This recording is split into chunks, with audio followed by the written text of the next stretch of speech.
কি খবর এইচএসসির প্রিয় তারকা শিক্ষার্থীরা?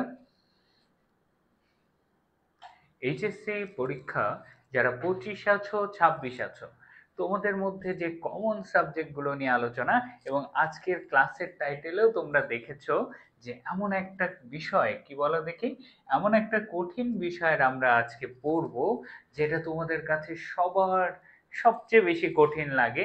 এইচএসসি পরীক্ষায় যে কবিতাটার নাম শুনলেই ভয় হয়। এখন আবার কনফিউশন আছে। 25-এর জন্য সবচেয়ে বেশি কনফিউশন কোনটা? 25-এর জন্য সবচেয়ে বেশি কনফিউশন হচ্ছে তোমার বিদ্রোহী কবিতা নিয়ে সবচেয়ে ভয় লাগে। এত কঠিন কবিতা কিভাবে পড়া যায়, তাই না? আবার 26-এর জন্য বিদ্রোহী কবিতাটাও কঠিন, কিন্তু একই সাথে আবার কি, বিভীষণের প্রতি মেঘনাদ, তাদেরও সেটা কঠিন লাগে। এইচএসসি 26 ব্যাচ তোমাদের এই সব কঠিন কবিতা নিয়েও ক্লাস আসবে। আজকের ক্লাসটা আমাদের কমন টপিকের উপর, সবার গলার কাটা বিদ্রোহী কবিতা।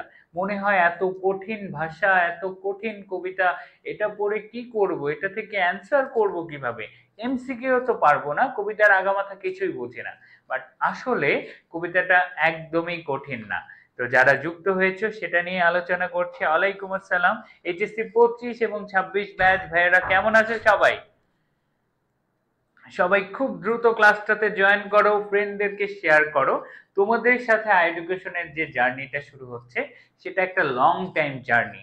তোমাদেরকে একদম এইচএসসি থেকে ধরে ধরে আমরা এইচএসসি তে প্লাস আনিয়ে দিব, একটা ভালো বেসিক করে দিব, যেন সেই তুমি অ্যাডমিশনে গিয়ে ভালো করতে পারো। এইচএসসি তে যদি বেসিক ভালো না থাকে, অ্যাডমিশনে প্রচুর হাহুতাশ করবা, সবার সাথে তাল মিলাইতে তোমার 2-3 মাস চলে যাবে। তারপর আর ওই ঢাকা বিশ্ববিদ্যালয়ের স্বপ্ন দেখো, বা যে বিশ্ববিদ্যালয়ের স্বপ্ন দেখো, তখন মনে হবে এটা আরেকটু আগে থেকে দেখলাম না কেন। তো আমার সাথে যারা নতুন ভাবে একদম প্রথম ক্লাস করছো, তাদের সাথে পরিচয়, আমি তোমাদের জিহাদ আরমান স্বর্ণ, অর্থাৎ স্বর্ণ ভাইয়া। পড়াশোনা করছি ঢাকা বিশ্ববিদ্যালয়। সবাই খুব দ্রুত ক্লাসটাতে জয়েন হও, ফ্রেন্ডদের সাথে শেয়ার করো, এবং এইচএসসি 25 ব্যাচের যারা আছো তাদের তো আমরা অলরেডি শুরু করে দিচ্ছি।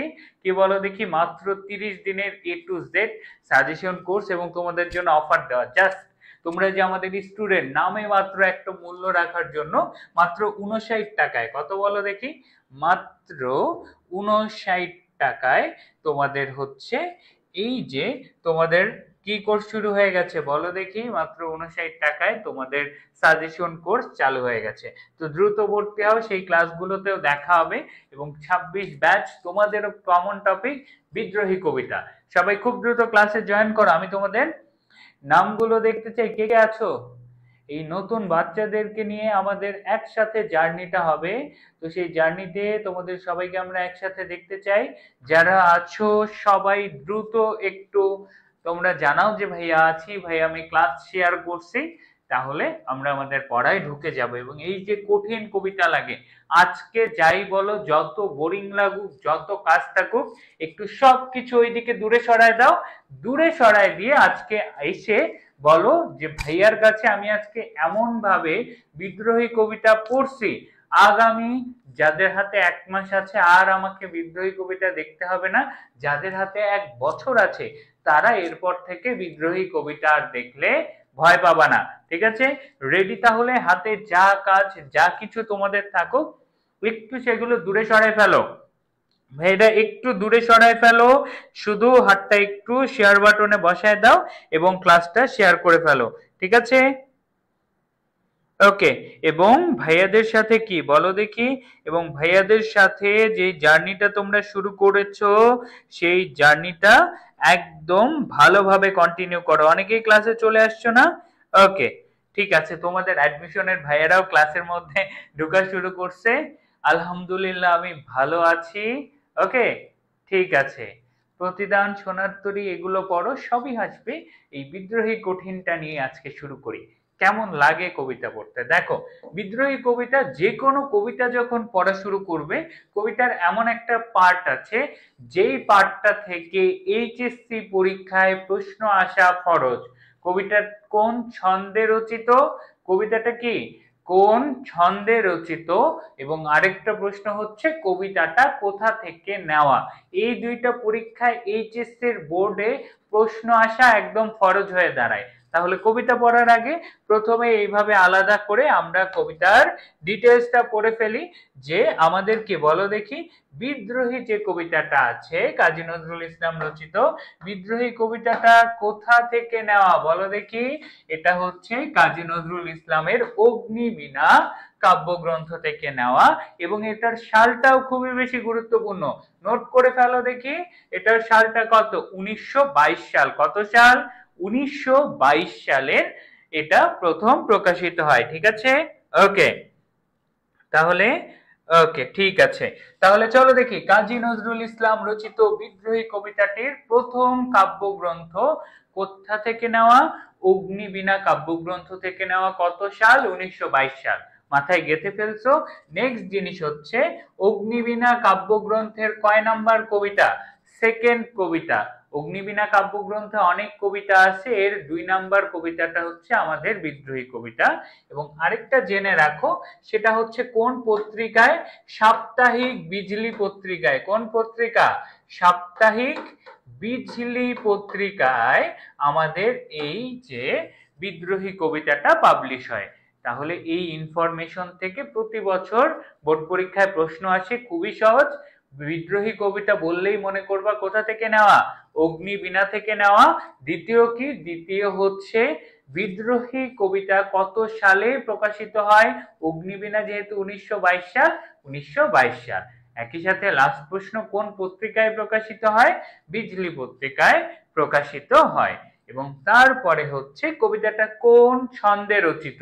কি বলো দেখি, কবিতাটা কোন ছন্দে রচিত? মাত্রাবৃত্ত ছন্দে। এবং একটা ঝামেলা আছে, তোমাদের এই পুরো বইয়ে 25-26 ব্যাচ একটা প্রতিবন্ধী কবিতা আছে। কি কবিতা? প্রতিবন্ধী কবিতা। সেই কবিতাটা কে বলো দেখি। না, আমি যাদের প্রতিবন্ধকতা আছে তাদের অপমান করছে না। একজন প্রতিবন্ধীর কি হয় বলো দেখি? হয়তোবা তার কোনো কিছু করার ক্ষমতা কম থাকে, অর্থাৎ যে পুরোপুরি কমপ্লিট না, তাই না?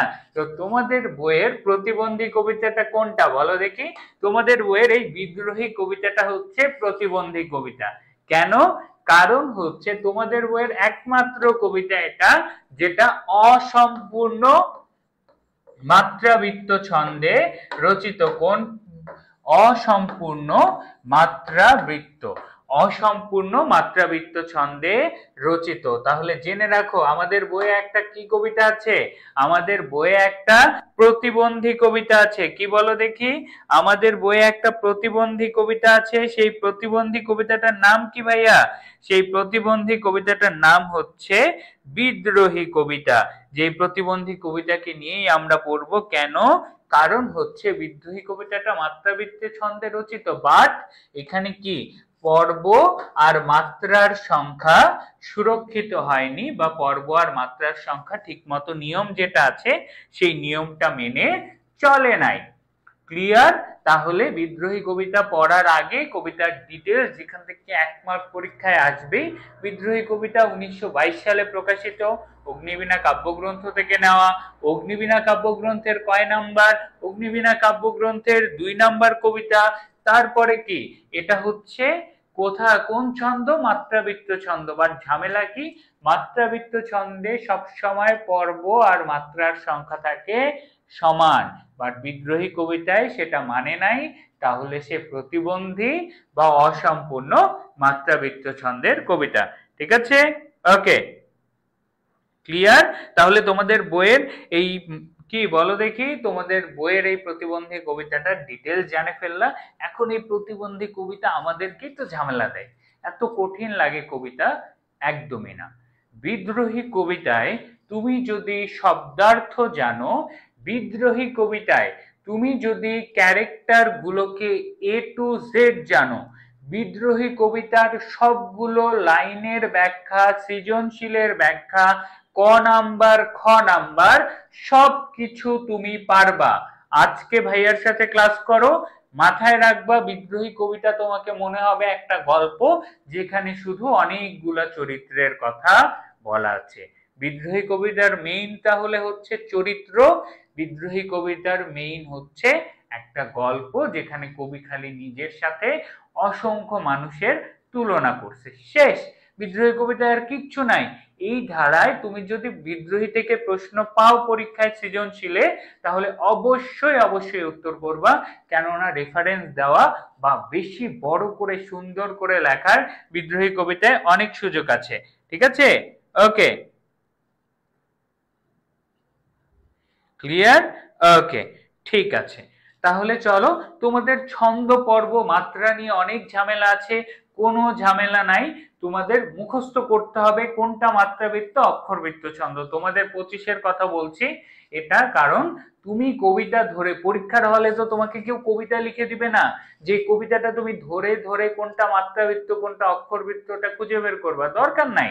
তুমি যদি ক্লাসে যদি ইন ডিটেলস পড়তে চাও, কোনো একদিন দেখাই দিতে পারি কিভাবে মাত্রাবৃত্ত অক্ষরবৃত্ত নির্ণয় করা হয়, বাট ওটা তোমাদের বইয়ে অলরেডি বলাই আছে, তাহলে ওটা বের করলেও যা, আগে থেকে জেনে মুখস্থ করলেও তা। পর্ব মাত্রা বের করা জানে তোমার তো কোনো লাভ নাই, তোমার লাভ হচ্ছে একটা প্রশ্ন আসবে কোনটা মাত্রাবৃত্ত কোনটা অক্ষরবৃত্ত। আচ্ছা ঠিক আছে, তোমাদের এইচএসসি 25-এর যারা আছো, তোমাদের শর্ট সিলেবাসে মাত্রাবৃত্ত অক্ষরবৃত্ত কোন কবিতা কোনটা ওটা আজকে তোমাদের মুখস্থ করাই দিব, আজকের পরে আর ভুলবা না। এখন বিদ্রোহী কবিতাটা পড়ি, ঠিক আছে, ওকে। তো চলো, আমরা চলে আসলাম কোন জায়গায়, আমরা চলে আসলাম হচ্ছে মাত্রাবৃত্ত ছন্দে রচিত, এবং জানলাম এটা হচ্ছে কি প্রতিবন্ধী কবিতা, অর্থাৎ অসম্পূর্ণ মাত্রাবৃত্ত, তোমাদের বইয়ের একমাত্র কবিতা যেটা মাত্রাবৃত্ত ছন্দের সব নিয়ম মানে নাই। ঠিক আছে, এখন বিদ্রোহী কবিতায় আমরা যাওয়ার আগে কিছু শব্দার্থ পড়তে হবে, এবং স্বর্ণ ভাইয়ার এমন একটা টেকনিকের সাথে তোমাদেরকে আজকে পরিচিত করাবো, যেই টেকনিকটা থেকে এইচএসসি পরীক্ষা বলো, এবং আমি এটা তোমার অ্যাডমিশনের প্রত্যেকটা ক্লাসে বলি, স্বর্ণ ভাইয়ার একটা সূত্র আছে। সূত্রটা কি জানো? স্বর্ণ ভাইয়ার সূত্রটা হচ্ছে খুব গরম গ্রীষ্মের দুপুরে দেখলাম, কি বলো দেখি, গ্রীষ্মের দুপুরে দেখলাম, এইগুলোর মোস্ট অফ দেম আর কি বলো দেখি, সন্ধ্যায় ভুলে গেলাম, সন্ধ্যায় ভুলে গেলাম। এখানকার মোস্ট অফ দেম আর কি বিদ্রোহী কবিতার শব্দার্থ, এটা একদম বইয়ের খাতায় লিখে ফেলো, কি বলো, ঠিক আছে, ওকে। আমি কিংবদন্তির কথা বলছি, ক্লাস নিব, লিখে রাখো নেক্সট ক্লাস, ঠিক আছে, ওই ক্লাসে তোমাদের আরো মজা হবে। কিংবদন্তির কথা বলছে, ক্লাসে যায় আমরা জুস খাবো, হ্যাঁ জুস খাবো, আমরা বার্গার খাবো, আমরা পিৎজা খাবো, আমরা আইসক্রিম খাবো। কেন বলতেছি জানতে পারবা, ক্লাসটা আসুক, কারণ বাংলা খুব বোরিং মনে হয়, বাংলা ফার্স্ট পেপার পড়তে হয়, বাংলা ফার্স্ট পেপার তো নিজেই পড়তে পারি, বা টাই এডুকেশনের অ্যাডমিশনের যে কোনো ভাইয়াকে বলো, তাদের চান্স পাওয়ার রাস্তায় অন্যতম একটা জায়গা হচ্ছে বাংলা ফার্স্ট পেপার। অ্যাডমিশনে বাংলা প্রথম পত্র থেকে প্রশ্ন আসবে, এইচএসসি তে বাংলা প্রথম পত্র থেকে খুব ভালো মানের প্রশ্ন হবে, তো সেটা যদি নিশ্চিত করতে চাও লেগে থাকো, ঠিক আছে। তো যেই জায়গায় ছিলাম সেখানে যাই, যে গ্রীষ্মের দুপুরে দেখলাম সন্ধ্যায় ভুলে গেলাম, এই জিনিসটা একদম নোট করো, এটা হচ্ছে স্বর্ণ ভাইয়ার একটা গল্প।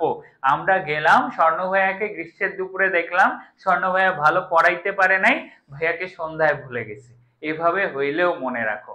কেন? কারণ হচ্ছে গ্রীষ্ম এই শব্দটার শব্দার্থ হচ্ছে নিদাগ। বিগত বছরে 3টা বোর্ডে আসা প্রশ্ন, বিগত বছরগুলোতে কয়টা বোর্ডে, 3টা বোর্ডে এই প্রশ্নটা আসছে। নিদাগ শব্দের অর্থ গ্রীষ্ম, দুপুরে দেখলাম, দেখা বা প্রত্যক্ষ করা, দেখা বা প্রত্যক্ষ করা মানে কি বলো দেখি, নেহারি মানে হচ্ছে দেখা বা প্রত্যক্ষ করা। তারপরে সন্ধ্যা, সন্ধ্যা হচ্ছে প্রদোষ, প্রদোষ শব্দের অর্থ কি, সন্ধ্যা, এবং ভুলে গেলাম, কি বলো দেখি, আওয়াজে মজবুরি নু, এই টাইপের একটা গান আছে না, পাসুরি গান, তোমাদের সেই পপুলার একটা টাইমে গান, পাকিস্তানের লেখা গান, এটা আসলে উর্দু ভাষার শব্দ। ভুলে গেলাম, এটা কি বলো দেখি, পাশরি। পাশরি শব্দের অর্থ ভুলে যাওয়া বা বিস্মৃত হওয়া। এই ছন্দটা জাস্ট মনে রাখবা। গ্রীষ্মের দুপুরে দেখলাম, সন্ধ্যায় ভুলে গেলাম, মানে হচ্ছে নিদাগ হচ্ছে গ্রীষ্ম, দেখা বা প্রত্যক্ষ করা হচ্ছে নেহারি, প্রদোষ মানে হচ্ছে সন্ধ্যা, এবং ভুলে যাওয়া বা বিস্মৃত হওয়া মানে হচ্ছে পাশরি। মাথায় মনে থাকবে, খুব ভালো মতো মাথায় গেঁথে রাখো। গ্রীষ্মের দুপুরে দেখলাম নিদাগ, দেখা মানে কি নেহারি বা নেহারি, দেখা প্রত্যক্ষ করা, সন্ধ্যা হচ্ছে প্রদোষ, ভুলে যাওয়া হচ্ছে পাশরি। ক্লিয়ার? ওকে, ঠিক আছে। তাহলে এই শব্দার্থের এমসিকিউ জানলাম। এখন ভাইয়া আরো কিছু শব্দার্থ দেখব। প্রথমেই আসবে টর্পেডো। এইটা তোমার হচ্ছে বোর্ড পরীক্ষায় আসা খুবই গুরুত্বপূর্ণ কোশ্চেন, মাথায় রাখো। টর্পেডো মানে হচ্ছে ডুবো জাহাজ থেকে নিক্ষেপযোগ্য অস্ত্র। যেহেতু অস্ত্রের কথাই বলছি, তোমাদের বইয়ে খড়গ আছে, কৃপান আছে, এখান থেকে একটা খুবই গুরুত্বপূর্ণ শব্দ কি? কৃপান। শব্দটার নাম কি? শব্দটার নাম হচ্ছে ভাইয়া কৃপান। কৃপান শব্দের অর্থ তোমাদের পাশের বাড়ির কৃপন আঙ্কেল না, বা তোমার কোনো কৃপন রিলেটিভ না। কৃপান শব্দের অর্থ কি? তলোয়ার। কৃপন শব্দের অর্থ হচ্ছে তলোয়ার। তাহলে কৃপান শব্দের অর্থ জেনে রাখো। কৃপান শব্দের অর্থ তলোয়ার বা তরবারি সদৃশ অস্ত্র বিশেষ। ঠিক আছে? ওকে, ক্লিয়ার? তাহলে আমরা বেশ কিছু শব্দার্থ জানলাম টর্পেডো, এবং একই সাথে অপর দিকে আমরা পেয়ে গেলাম হচ্ছে কৃপান শব্দের অর্থ হচ্ছে তলোয়ার সদৃশ অস্ত্র বিশেষ। আর বাকি নেহারি আমরা জানি, ওই যে দেখলাম ভুলে গেলাম, নেহারি মানে দেখা বা প্রত্যক্ষ করা, পাশরি মানে ভুলে যাওয়া, নিদাক মানে গ্রীষ্ম, প্রদোষ মানে কি? প্রদোষ মানে হচ্ছে সন্ধ্যা। ঠিক আছে? এই শব্দার্থগুলো ভালো মতো মাথায় গেঁথে নাও। তাছাড়া আরো আছে কি? আরো একটা গুরুত্বপূর্ণ হচ্ছে হল। কি বলো দেখি? হল। তারপরে আছে হচ্ছে স্ক্রন্ধ। স্ক্রন্ধ, হল, এই দুটো মানে কি? হল মানে হচ্ছে লাঙল। হল মানে কি? হল দিয়ে চাষ করা লাঙল। এটা বলরামের অস্ত্র, এটা আমরা পরে জানবো, কবিতা এখনো পড়ি নাই, দরকার নাই, যে জেনে রাখো হল মানে লাঙল। এবং স্ক্রন্ধ মানে হচ্ছে কাঁধ। স্ক্রন্ধ মানে কি? কাঁধ। বলরামের স্ক্রন্ধে হল, বলরামের কাঁধে হল। এবং আরেকটা সুন্দর আছে, সেটা কি বলো দেখি? ভাল। ভাল শব্দের অর্থ হচ্ছে কপাল। হায় রে আমার কপাল না বলে আজকে থেকে কি বলবা? বলবা আজকে থেকে হায় রে আমার ভাল। ভাল শব্দের অর্থ কি? ভাল শব্দের অর্থ হচ্ছে কপাল। তাহলে আমরা যেই শব্দার্থগুলো জানলাম, আজকের ভাইয়ার ক্লাসের পর থেকে শব্দার্থগুলো আর ভোলা যাবে? একদমই না। কি বলো দেখি? একদমই শব্দার্থগুলো ভোলা যাবে না। খুবই সহজ ভাবে শব্দার্থগুলো মনে রাখবো, ভাইয়ার ছন্দ মনে রাখবো, মাথায় গেঁথে ফেলো। যে কোনো বোর্ডে সেই ছন্দ থেকে একটা প্রশ্ন কমন আসবে। সেটা কি? গ্রীষ্মের দুপুরে দেখলাম, সন্ধ্যায় ভুলে গেলাম। গ্রীষ্ম হচ্ছে নিদাগ, দেখা হচ্ছে নেহারি, তারপর সন্ধ্যা হচ্ছে প্রদোষ, ভুলে যাওয়া হচ্ছে পাশরি। তার বাইরে কি পেলাম? টর্পেডো পাইলাম। ডুবোজাহাজ থেকে নিক্ষেপযোগ্য অস্ত্র কৃপান। কৃপন কেউ না, তলোয়ার সদৃশ অস্ত্র বিশেষ। এবং তার বাইরে কি? হল পেলাম লাঙল, স্ক্রন্ধ মানে কাঁধ, ভাল মানে কপাল। হায়রে কপাল। ঠিক আছে? ওকে, হ্যাঁ, এটার পিডিএফ তোমাদের সাথে শেয়ার করে দিব। ওকে, ঠিক আছে। এখনো যদি তোমার কোনো বন্ধু এই লাস্ট মোমেন্টে এসে পরীক্ষা সামনে 26-এর এলোমেলো ঘুরে বেড়া বাচ্চা, তবে ভাইয়া একটা জিনিস মাথায় রাখো, অলরেডি আমাদের মাত্র 59 টাকা, বলতেও হাসি পায়, জাস্ট তোমাদের নাম মাত্র যে তোমরা আমাদের স্টুডেন্ট, যেন এ প্লাসে আমরা ফ্রিতে দিলে বলতে দিবা না যে আরে ফ্রি ক্লাস করছি, ভাইয়াদের নাম কেন দিব? তোমাদের সাথে আমাদের নামটা জোড়ার জন্য আমরা জাস্ট বলতেছি। তো অলরেডি ক্লাসে সবাই ভর্তি হয়ে যাবা খুব দ্রুত। 59 টাকা কি, একটা চা খাইতে গেলে বাইরে বের হইলেই চলে যায়। জাস্ট আসো, যেন আমরা খুব ভালো মতো প্রিপারেশন নিতে পারি। তো এখন যখন আমরা বিদ্রোহী কবিতা পড়বো, বিদ্রোহী কবিতায় একটা জিনিস জাস্ট মাথায় গেঁথে রাখো, কবিতাটা হচ্ছে বিদ্রোহ করতেছে কে? একজন মানুষ। এই জায়গায় একটা বাক্য দিয়ে পুরো কবিতাটা মাথায় রাখতে পারবা। কি সেটা? আত্মজাগরণে উন্মুখ কবির। কি বলো দেখি? আত্মজাগরণে উন্মুখ কবির সদম্ভ আত্মপ্রকাশ। এই শব্দটা জাস্ট জেনে রাখো। সদম্ভ আত্মপ্রকাশ, আত্মজাগরণে উন্মুখ কবির কি সদম্ভ আত্মপ্রকাশ ফুটে উঠেছে। অর্থাৎ এই পুরো কবিটা একজন কবি থাকবে, নিজে দম্ভ বা অহংকার করবে। তাহলে বিদ্রোহী কবিতায় আমাদের কবি কাজী নজরুল ইসলামের চিন্তা চেতনা কেমন? দাম্ভিক। তিনি অহংকার করবেন, অহংকার করবেন বেশ কয়েকটা ক্যারেক্টারকে নিয়ে, বলবে আমি এই ক্যারেক্টার, আমি ওই ক্যারেক্টার, আমি এইটা করতে পারি, আমি ওইটা করতে পারি। তারপরে কি, তারপর হচ্ছে তিনি বিদ্রোহটা করবেন কাদের বিরুদ্ধে? তিনি বিদ্রোহ করবেন আসলে ইংরেজ ঔপনিবেশিক শাসনের জন্য, এবং এই কবিতাটার জন্যই অগ্নিবীণা কাব্যগ্রন্থটাকে বয়কট করার চেষ্টা করছিল ইংরেজরা। ঠিক আছে, তাহলে ইংরেজ শাসন বা যেটাকে তোমরা বলো ঔপনিবেশিক শাসন, ঔপনিবেশিক শাসন যাই বলো বা কোম্পানির শাসন, এটার বিরুদ্ধে, অত্যাচারীদের শাসন শোষণের বিরুদ্ধে আসলে এই কবিতাটা লেখা। বুঝতে পারছো? তাহলে একটা কবিতা পড়বো যেখানে কবি খালি অহংকার করবে, তুলনা করবে, তুলনা করে দেখাবে যে তিনি কিভাবে ইংরেজ শাসনকে নির্মূল করবেন, কিভাবে তিনি ইংরেজদের বিরুদ্ধে যুদ্ধ করছেন। এখন কবিতার কঠিন শব্দগুলো আমরা ক্যারেক্টার গুলোকেই চিনি না, তাই আমাদের কঠিন মনে হয়। যেমন দেখো প্রথমেই নটরাজ, নটরাজ শব্দের অর্থ কি? নটরাজ দ্বারা কি বোঝানো হয়? তাহলে দেখো এই পুরো কবিতায় হিন্দু পুরাণ বা হিন্দু ধর্মের যারা আছো তাদের জন্য কবিতাটা খুব সহজ। হিন্দু ধর্মের দেবদেবী আছে, মুসলিম ধর্মেরও আছে, কম আছে, এই দুইটা মিলাই খালি তুলনা। যেমন কি আমি নটরাজ, ধূর্ঝটি, এই ধরনের কথাবার্তা বলা। তো জেনে রাখো এই পুরো কবিতা হিন্দু ধর্মের দেবতা শিবের কয়টা বিষয়ের সাথে বলো দেখি? শিবের 3টি বিষয়ের সাথে তুলনা করা হয়। কয়টা নাম? শিবেরই 3টা নামের সাথে তুলনা করা হয়। হিন্দু ধর্মের দেবতা শিবের কয়টা নাম? 3টা। কি কি সেটা? নটরাজ, ধূর্ঝটি আর পিনাকপানি। নটরাজ, ধূর্ঝটি আর পিনাকপানি। আমি পড়ার মাঝে তোমাদের ভালোবাসার কমেন্ট পড়ি না, ভাইয়াকে দেখতে ভালো লাগতেছে, ভাই আপনি কি করেন, হ্যান ত্যান, এগুলো আবল তাবল কথা আমি উত্তর করতে পছন্দ করি না। কোনো প্রশ্ন থাকলে অবশ্যই করো, বাট কি আমি পড়াইতে শুরু করলে আর অন্য কিছু দেখি না, কারণ তোমাদের হাতে সময় কম। 26 বলবা অনেকদিন সময় না, পড়া শেষ করতে করতে মাথা আউলায় যাবে। 25-এর হাতে তো ভাবারও সময় নাই।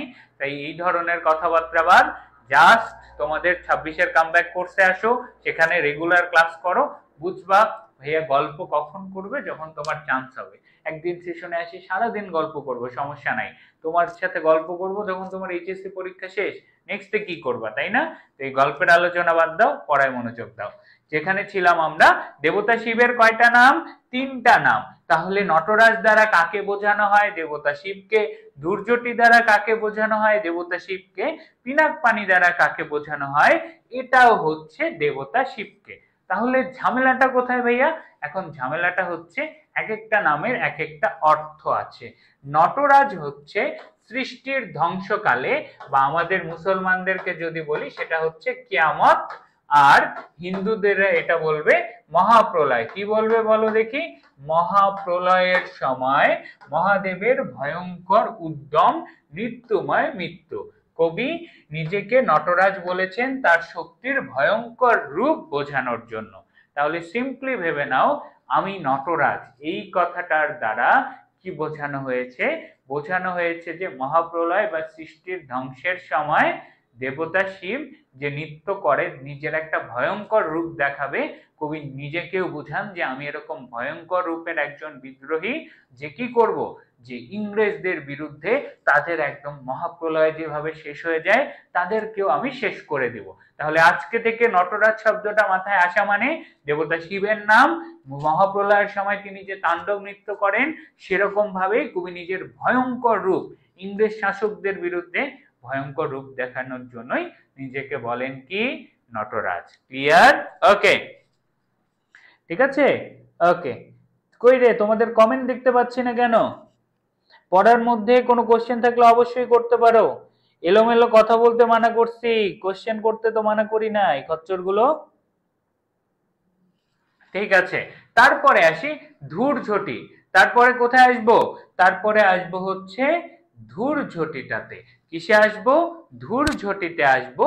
সেখানে আসে আমরা পাচ্ছি হচ্ছে দেবতা শিব বা মহাদেবের আরেকটি নাম, জটাধারী শিবের জট ধূম্ররূপী বলে তাকে ধূর্ঝটি বলা হয়। তাহলে কবি নিজেকে ধূর্ঝটি বলছে কেন? ধূম্ররূপ মানে কি? ধোঁয়াশা, রহস্য। কবি তাহলে নিজেকে একজন রহস্যময় ক্যারেক্টার। যেভাবে হিন্দু পুরাণে দেবতা শিব একদম উপরে, পর্বতের উপরে থাকে না, তাদের যে পুরাণ অনুযায়ী সেরকম ভাবে তিনি যেমন একজন রহস্যময়ী ক্যারেক্টার, কবি তাহলে নিজেকে ধূর্ঝটি বলছে, অর্থাৎ তিনিও নিজেকে শিবের মতন একজন রহস্যময়ী ক্যারেক্টার হিসেবে তুলে ধরতে চাচ্ছেন। সিম্পল। তারপরে হচ্ছে পিনাক পানি। পিনাক কি বলো দেখি? পিনাক হচ্ছে এক ধরনের ধনুক, এবং পানি শব্দের অর্থ হচ্ছে হাত বা ধারণ করা। পানি শব্দের অর্থ কি?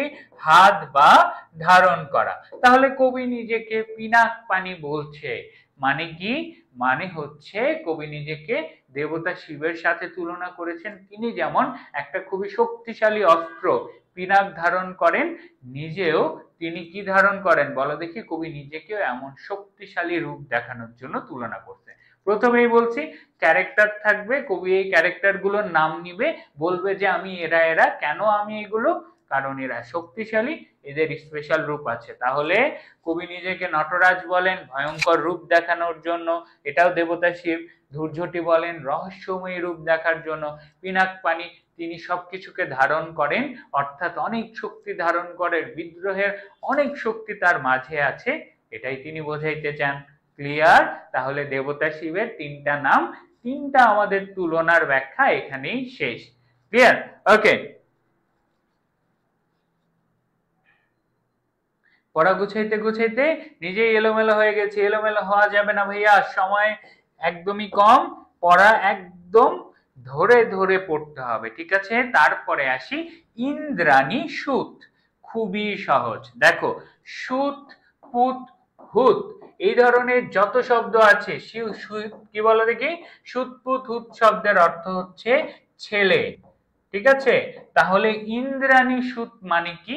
ইন্দ্রাণী সুত মানে হচ্ছে হিন্দু ধর্মের দেবতা ইন্দ্র এবং তার স্ত্রী ইন্দ্রাণী, এদের দুইজনের সন্তান, যার নাম হচ্ছে ভাইয়া জয়ন্ত। যার নাম কি? যার নাম হচ্ছে ভাইয়া জয়ন্ত। তাহলে কবি নিজেকে জয়ন্তের সাথে কেন নিজেকে তুলনা করছে? যে আমি ইন্দ্রাণী সুত। এখন এই জয়ন্তের কাহিনী আছে, জয়ন্ত ক্যারেক্টারকে চিনো? এখন থেকে ইন্দ্রাণী সুত মানে কে? ইন্দ্রাণী সুত হচ্ছে জয়ন্ত ইন্দ্র আর ইন্দ্রাণীর সন্তান। এখন কবি নিজেকে জয়ন্তের সাথে কেন তুলনা করতে চাবে? তো জয়ন্তের একটা স্পেশাল পাওয়ার আছে। সেটা কি? জয়ন্তের হচ্ছে হাতে চাঁদ। জয়ন্তের হাতে চাঁদ, আর ভাল বা কপালে হচ্ছে সূর্য। জয়ন্তের হাতে কি? চাঁদ। জয়ন্তের কপালে সূর্য আছে। কবি নিজেকে জয়ন্তের সাথে কেন তুলনা করছে? আমরা জানি তোমাকে দেখতে চাঁদের মতো, সেই রকম কি ভালোবাসা, প্রেম, এই ধরনের একটা চিন্তা ভাবনা। আবার সূর্য মানে কি? রাগ, তুর্য, রণতুর্য, যুদ্ধের চেতনা। সূর্য দেখলে একটু গরম গরম জোশ চলে আসে না? সিম্পল হিসাব।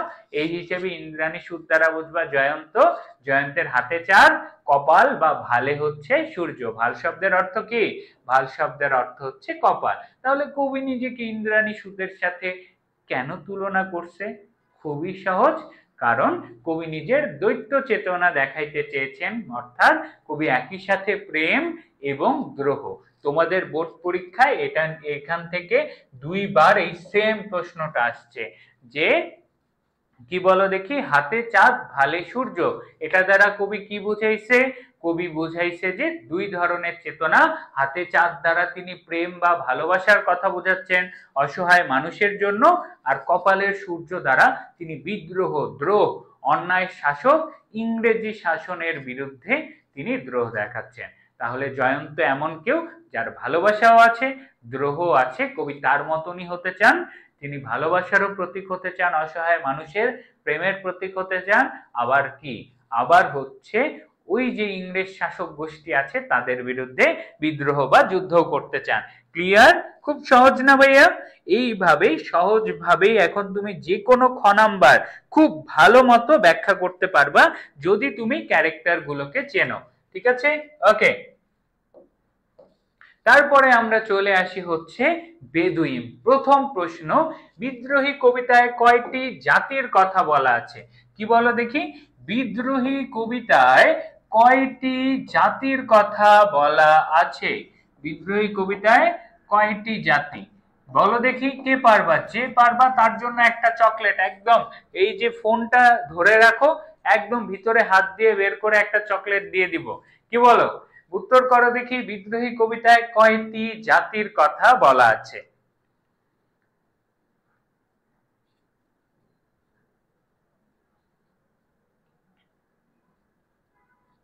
সেকেন্ড পেপার, অবশ্যই সেকেন্ড পেপারেরও ক্লাস আসবে ভাইয়া ইনশাল্লাহ। ফার্স্ট পেপার খুব সহজ মনে হয়, কিন্তু এই যে বুঝো না, খালি মুখস্থ করে যাও। তোমরা ইন্টারমিডিয়েটে চলে আসছো, রিটেনে অনেক সুন্দর করে তোমরা ব্যাখ্যা লিখতে পারো। ঠিক আছে, ওকে। হ্যাঁ, কখন কখন ক্লাস হয় অবশ্যই ক্লাসের আপডেট জানানো হবে। এখন ভাইয়া সুন্দর করে ভাইয়ার প্রশ্নের উত্তর দাও দেখি, সুন্দর করে ভাইয়ার প্রশ্নের উত্তর দাও। যে কি বলো দেখি, হুম, গুড জব। কয়টি জাতির কথা বলা? দুইটি জাতির কথা বলা। কি কি এই দুইটা জাতি কি কি? এক হচ্ছে বেদুইন, আরেক হচ্ছে ক্ষত্রিয়। দুইটা দুই মেরুর জাতি। কেন, এটাও ক্লিয়ার করতেছি। এখান থেকে একটা জাতি থেকে খুব বেশি এমসিকিউ আসে। প্রথম কথা, যদি বলে বিদ্রোহী কবিতায় কবি কোন জাতির সাথে তুলনা করছে, অপশনে বেদুইন থাকলে বেদুইন, আর যদি অপশনে কি না থাকে, বেদুইন না থাকে, তাহলে ক্ষত্রিয় অ্যান্সার। দুটোই, দুটো একসাথে থাকবে না কখনোই, দুটো আলাদা আলাদা থাকবে। কেননা দুইটা জাতির সাথেই কবি নিজেকে তুলনা করছে না। এই যে ধরা খাইছো ভাইয়া, কারণ কবি নিজেকে বেদুইনের সাথে তুলনা করে, বাট কবি নিজেকে জীবনেও ক্ষত্রিয়ের সাথে তুলনা করে নাই। কবি নিজেকে একবারও বলে নাই যে আমি ক্ষত্রিয়, কিন্তু কবি নিজেকে বলেছে আমি বেদুইন, আমি চেঙ্গিস। এই একটা টেস্ট পরীক্ষায় খুব পপুলার একটা কলেজের বাচ্চা কাচ্চারা ভুল করছো, এই প্রশ্নটা দাগায় রাখো। কবি নিজেকে মাত্র একটি জাতির সাথে তুলনা করছে। কয়টা জাতি? একটি জাতির সাথে তুলনা করছে। আর পুরো কবিতায় কয়টা জাতির কথা বলা আছে? দুইটা জাতির কথা বলা আছে। ধরা খেয়ে গেছো? তাহলে প্রশ্ন যদি হয় বিদ্রোহী কবিতায় কয়টা জাতির কথা বলা আছে? দুইটা জাতি। আর বিদ্রোহী কবিতায় কবি নিজেকে কয়টা জাতির সাথে তুলনা করছে? কয়টা বলো দেখি, কয়টা জাতি? একটা জাতির সাথে মাত্র তুলনা করছে। এই একটা ছোট্ট কনফিউশন বললাম, আর সবাই মাথা নাড়াচ্ছে, হ্যাঁ হ্যাঁ ভাইয়া বেদুইনও বলছে ক্ষত্রিয় বলছে না। কবি নিজেকে শুধু বেদুইনের সাথে তুলনা করেন, ক্ষত্রিয়ের সাথে তুলনা করেননি। এখন ক্ষত্রিয় নিয়ে আমরা আসতেছি, পরে আসি। এখন বেদুইনটা পড়ে ফেলি। বেদুইন অর্থ কি? আরবের একটি যাযাবর জাতি। বেদুইন কারা? আরবের যাযাবর জাতি। তারা অত্যন্ত সংগ্রাম করে নিজেদের জীবন যাপন করেন। কবি তাহলে নিজেকে বেদুইনদের সাথে কেন তুলনা করেন? কবিও তাদের মতো তার এই বিদ্রোহের যাত্রায় সংগ্রাম করে জয়লাভ করতে চান। খুবই সিম্পল হিসাব। ঠিক আছে, বেদুইনরা সংগ্রাম করে, কবি নিজেকে বেদুইনের সাথে কেন তুলনা করে? কবিও নিজেকে সংগ্রাম করে তার বিদ্রোহকে জয়লাভ করতে চান। ক্লিয়ার? ওকে। এবারে যেহেতু ক্ষত্রিয়ের আলোচনা চলেই আসছে, আমরা সেই ক্ষত্রিয়কে নিয়েই খুব ভালো মতো আলোচনা করব। কাকে নিয়ে? সেই ক্ষত্রিয়কে নিয়ে। দেখো, ক্ষত্রিয় কারা? ঠিক আছে, এই জায়গায় তোমাদের মাথায় ঝামেলা চলে আসে। কি ঝামেলা চলে আসে? যে ভাইয়া ক্ষত্রিয় কারা? ক্ষত্রিয়টা নোট করে ফেলো। দেখো, র্যাঙ্কিং এর দিক থেকে হিন্দু পুরাণ অনুযায়ী ব্রাহ্মণদের পরেই হচ্ছে ক্ষত্রিয়। ক্ষত্রিয় কারা? এদেরকে বলা হয় যোদ্ধা জাতি। অনেকে আবার ভুল করে একটা প্রশ্ন দাগায় ফেলো যে হিন্দু ধর্মের সবচেয়ে নিম্ন জাতি হচ্ছে ক্ষত্রিয়। না, ক্ষত্রিয়রা মনের দিক থেকে নিম্ন হইতে পারে, তারা যেহেতু যুদ্ধ করে, বাট তারা জাতিগত দিক থেকে অনেক শক্তিশালী। ইংরেজরাও অনেক শক্তিশালী না? সেম ভাবে ক্ষত্রিয় দ্বারা কবি কাদের কথা বুঝিয়েছেন? ক্ষত্রিয় ইকুয়ালস টু ইংরেজ শাসক। কারা? ক্ষত্রিয় ইকুয়াল টু ইংরেজ শাসকদেরকে ক্ষত্রিয় দ্বারা বোঝাইছেন। এবং এই পুরো কবিতায় কবি কোন জাতিকে নিধন করতে চান, কাদেরকে মূলে নির্মূল করতে চান, অর্থাৎ সোজা কথা পুরো কবিতায় নির্মূল, নিধন, মুছে ফেলা সব কাদেরকে করতে বলা হয়? ক্ষত্রিয়। পুরো কবিতায় কোন জাতিকে কবি নির্মূল করতে চান, কাদেরকে মুছে ফেলতে চান, যেমন প্রশ্ন হোক, এই কবিতায় বাদ দেওয়ার কথা বলা হয়েছে একটা জাতি, সেটা হচ্ছে ক্ষত্রিয় জাতি। ক্ষত্রিয় অর্থ কি হচ্ছে? অর্থ হচ্ছে যোদ্ধা জাতি। এবং এরা কি বলো দেখি, জাতের দিক থেকে কয় নাম্বার? 2 নাম্বার জাত। এরা পুরো পৃথিবীতে কি করে? বিশৃঙ্খলা সৃষ্টি করে। তাহলে কবি এই ক্ষত্রিয়দের মতো বিশৃঙ্খলা সৃষ্টিকারীদের বিরুদ্ধে যুদ্ধ করতে চান, বিদ্রোহ করতে চান, তাদেরকে তিনি একদম মূল থেকে নির্মূল করতে চান। ক্লিয়ার? ওকে, ঠিক আছে। ওকে, হ্যাঁ, যারা সামরিক ক্ষেত্র দেখাশোনা করতো অর্থাৎ তাদেরকে বলা হয়, তারা সব জায়গায়, এই জন্য হিন্দু পুরাণেও আমরা দেখি যে ক্ষত্রিয়দের বিরুদ্ধে মনে অনেক সময়, যেমন পরশুরাম 21 বার ক্ষত্রিয়দেরকে নিধন করেন, তাই না? এই যে বিষয়গুলো আছে, এগুলো আসে কারণ তারা সারা পৃথিবীতে বিশৃঙ্খলা সৃষ্টি করত। ঠিক আছে, ওকে। তাহলে চলো, আমাদেরকে দুইটা জাতির কথা বলা আছে, তুলনা করা হয়েছে কবি নিজেকে একটা জাতির সাথে, বেদুইনের সাথে। বেদুইন মানে তারা সংগ্রাম করে, কষ্ট করে বাড়ে, কবিও তার বিদ্রোহে এরকমই সংগ্রাম করতে চান। অপরদিকে ক্ষত্রিয়দেরকে নিধন করতে চান। কেন? ক্ষত্রিয় ইকুয়ালস টু ইংরেজ শাসক। ঠিক আছে, ওকে। তারপরে আমরা আরেকটা চরিত্র আছি, এইটা কম করে হলেও খ নাম্বারে একবার যা বোস পরীক্ষার প্রশ্ন সলভ করতে যাও, যে কবি নিজেকে চেঙ্গিস খানের সাথে কেন তুলনা করতে যাবে। এই চেঙ্গিস খানটা কে? চেঙ্গিস খান কোন জাতির যোদ্ধা? বোর্ড পরীক্ষার কোশ্চেন। সেটা হচ্ছে মঙ্গল সাম্রাজ্যের যোদ্ধা, মোগল না কিন্তু, মঙ্গল সাম্রাজ্যের যোদ্ধা। ট্রিপল স্টার কোশ্চেন, নোট করে ফেলো। চেঙ্গিস খান কোন জাতির যোদ্ধা? চেঙ্গিস খান হচ্ছে মঙ্গল সাম্রাজ্যের যোদ্ধা। ঠিক আছে, এখন কেন? সোজা কথা, তিনি যে শুধু মঙ্গল সাম্রাজ্যের যোদ্ধা এমন না, এই পুরো মঙ্গল সাম্রাজ্যের প্রতিষ্ঠাতা বা যিনি মঙ্গল সাম্রাজ্যকে স্থাপন করছে, তিনি হচ্ছে চেঙ্গিস খান। চেঙ্গিস খান কি খুব ভালো মানুষ? কবি নিজেকে কিন্তু চেঙ্গিস খানের সাথে তুলনা করছে না, সে একদমই ভালো মানুষ না। সে পুরো পৃথিবীকে জয় করতে গেছে, অসংখ্য জায়গায় অসংখ্য মানুষকে সে হত্যা করছে। তারপরেও কবি কেন? কবি খারাপ? কবি কি সবাইকে মারতে চায়? না, কাহিনী আছে। চেঙ্গিস খান এমন একজন শাসক পুরো বিশ্বে, যে পুরো পৃথিবীতে হাজার হাজার মানুষকে হত্যা করুক, কিন্তু সে তারপরেও সফল ছিল তার উদ্দেশ্যে। তাহলে সোজা কথা, Genghis Khan equal to successful. কবিও বুঝতে পারছে ইংরেজদের বিরুদ্ধে এইভাবে যুদ্ধ করে হবে না। চেঙ্গিস খান, কবি নিজেকে বলেছে যে আমি তার মতনই শক্তিশালী। চেঙ্গিস খান যেভাবে বিশ্বকে জয় করছিল, কবি কার সাথে জয় করবেন?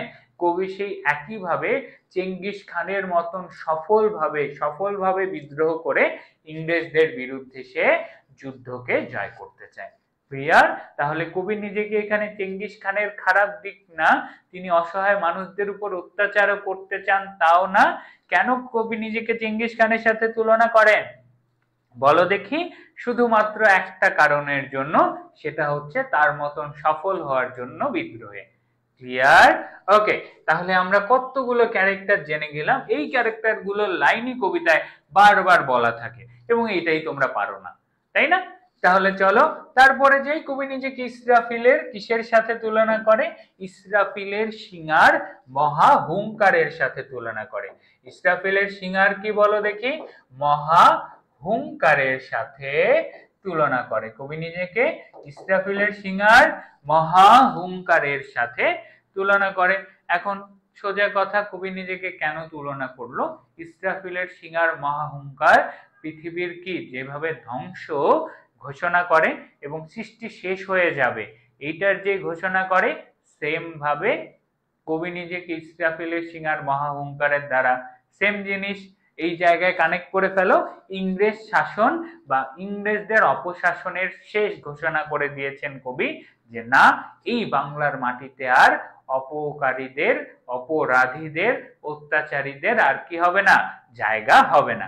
শব্দার্থ দিয়ে তুমি যদি ক্যারেক্টারটাকে চিনে ফেলো, তোমার বিদ্রোহী কবিতা পানি, একটু পরে যখন লাইন বাই লাইন করাবো না, তুমি নিজে নিজেই লিখতে পারবা। বাংলা কঠিন না, সাহিত্য কঠিন না, শুধু একটু সুন্দর ভাষা, সুন্দর শব্দ ব্যবহার করবা, সৃজনশীলে ফুলে ফুল মার্ক পাবা।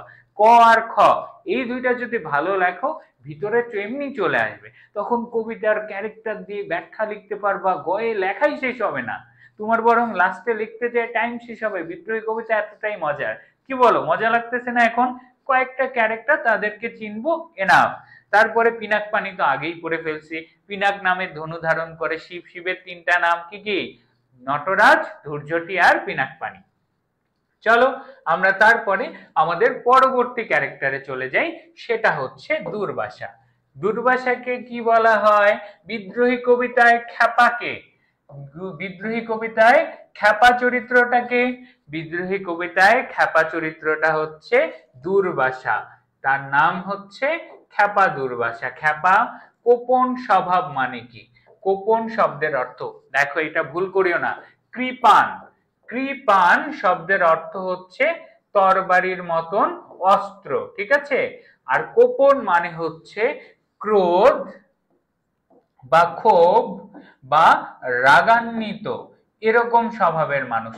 তাহলে বলে না মাথা গরম, মাথা গরম, এই মাথা গরম একটা ক্যারেক্টার হচ্ছে দুর্বাসা, সেখান থেকেই তার নাম হয়ে যায় খ্যাপা দুর্বাসা। এখন কবি নিজেকে খ্যাপা দুর্বাসার সাথে কেন তুলনা করছেন, কি বলো দেখি? কারণ খ্যাপা দুর্বাসা তার অপছন্দের সব জিনিসকে একদম ধ্বংস করে দেন। কবিরও অপছন্দের জিনিস ইংরেজ শাসক। তাহলে কবি কি করবেন? তুমি যদি ক্যারেক্টারকে চিনো, নিজেই বলতে পারবা। বলো দেখি কেন খ্যাপা দুর্বাসার সাথে তুলনা করেছেন? কারণ কবি নিজের অপছন্দের জিনিস, ইংরেজ শাসন, অত্যাচার, এই সবগুলোকে মূল থেকে কি করতে চান?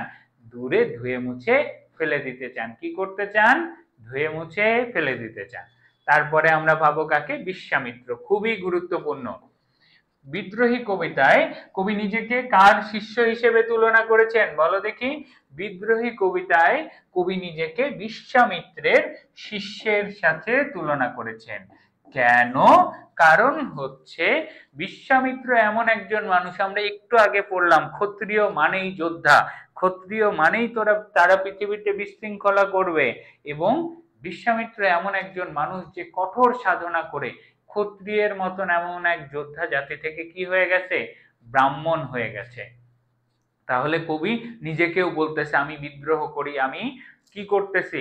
আমি সবকিছু করতেছি। সেই জায়গায় কবি বলতেছে বাট আমি হচ্ছে বিশ্বামিত্রের শিষ্য, যে আমার বিদ্রোহের জন্য কঠোর সাধনা করব, এবং এই কঠোর সাধনা করে বাংলা থেকে ইংরেজদেরকে আমি কি করে ফেলবো? সরায় ফেলবো। ক্লিয়ার? তাহলে বিদ্রোহী কবিতায় কবি কার, বলো দেখি, কার সাথে নিজেকে তুলনা করে? বিশ্বামিত্রের শিষ্যের সাথে। কিসের সাথে? বিশ্বামিত্রের শিষ্যের সাথে নিজেকে তুলনা করে। কেন? বিশ্বামিত্র যেভাবে কঠোর সাধনায় কি হয়েছে? ক্ষত্রিয় থেকে ব্রাহ্মণ হয়েছে, কবি এরকম কঠোর সাধনায় নিজের বিদ্রোহে সফলতা আনে, দেখাবে। ঠিক আছে? তারপরে আসে হচ্ছে লাস্ট ক্যারেক্টার, আমাদের আরো আছে বাট লাস্ট একটা গুরুত্বপূর্ণ ক্যারেক্টার, সেটা হচ্ছে অরফিয়াস। অরফিয়াসকে নিয়ে খুবই কনফিউশন হয়। সেই জায়গায় যাওয়ার আগে তোমাদেরকে একটা খুবই শর্ট টেকনিক, বাপ মায়ের নাম নিয়ে বিদ্রোহী পরীক্ষা থেকে বোর্ড পরীক্ষায় প্রশ্ন আসে, কার বাবার নাম কি? এই জন্য আমরা এখন অন্য একটা পেজে চলে যাই, বিদ্রোহী কবিতায় সবার বাপ মায়ের নাম বের করব। ঠিক আছে? তো ভাইয়া বিদ্রোহী কবিতায় বাবা মায়ের নামওয়ালা ক্যারেক্টার খুবই কম। বাবা মায়ের নামওয়ালা ক্যারেক্টার কি খুবই কম? এক নাম্বার হচ্ছে আমাদের জয়ন্ত। জয়ন্তকে আমরা কি বলি? জয়ন্তকে বলি হচ্ছে আমরা ইন্দ্রাণী সুত। ইন্দ্রাণী সুত অর্থাৎ জয়ন্ত ইন্দ্রাণীর বাচ্চা। বাপের নাম কি জয়ন্তের? বাপের নাম হচ্ছে ইন্দ্র, মায়ের নাম হচ্ছে ইন্দ্রাণী, বাচ্চা হচ্ছে কি? জয়ন্ত। ক্লিয়ার? তাহলে এর বাপ মায়ের নাম আছে। আর কার বাপ মায়ের নাম আছে? আর বাপ মায়ের নাম আছে হচ্ছে তোমার কার, বলো দেখি? খ্যাপা দুর্বাসা। খ্যাপা দুর্বাসার বাপের নাম বলা আছে। খ্যাপা দুর্বাসার বাপের নাম কি বলো দেখি? দুর্বাসার বাপের নাম হচ্ছে মহর্ষি, মানে হচ্ছে মহারিষি অত্রি। মহর্ষি অত্রি, আর মাতার নাম হচ্ছে অনসুয়া। অত্রি আর অনসুয়ার বাচ্চাকে, অত্রি আর অনসুয়ার বাচ্চা হচ্ছে মহর্ষি অত্রি হচ্ছে বাপ, অনসুয়া হচ্ছে মা। খ্যাপা দুর্বাসার বাবা মায়ের নাম। এবারে বাপের নাম নিয়ে কনফিউশন আছে এমন একটা ক্যারেক্টার, বাপের নাম নিয়ে কনফিউশন আছে এমন একটা ক্যারেক্টারকে, সেটা হচ্ছে আমাদের অরফিয়াস। সেটাকে আমাদের অরফিয়াস। অরফিয়াসের বাপের নাম কি? অরফিয়াসের বাপের নাম নরমালি হচ্ছে কি বলো দেখি? অ্যাপোলো। অরফিয়াসের বাবাকে গানের দেবতা অ্যাপোলো। অরফিয়াসের বাপ গানের দেবতা কি? অ্যাপোলো। আর অরফিয়াসের মায়ের নাম হচ্ছে, অনেক জায়গায় দেখবা তাকে বলা হয় মিউস ক্যাল্লোপি, আবার অনেক জায়গায় পাবা মিওর ক্যাল্লোপি। মিউস ক্যাল্লোপিটাই মাছ মোর অ্যাপ্রোপ্রিয়েট। ঠিক আছে, অপশনে যদি মিউস ক্যাল্লোপি না থাকে তখন মিওর ক্যাল্লোপি ওটাও দিবা। তাহলে নরমালি অপশনে যদি বাপের নাম অ্যাপোলো থাকে অবশ্যই অ্যাপোলো দাগাবা, অপশনে যদি মায়ের নাম মিউস ক্যাল্লোপি থাকে অবশ্যই মিউস ক্যাল্লোপি দাগাবা। বাট তার আবার বলা আছে একটা কনফিউশন, সেটা হচ্ছে থ্রেসের রাজা। কোথাকার রাজা? থ্রেসের রাজা ইগ্রাস, একেও বলা হয় যে তার বাপ, বাট এটা সবাই বলে না, অল্প কয়েকজন বলে।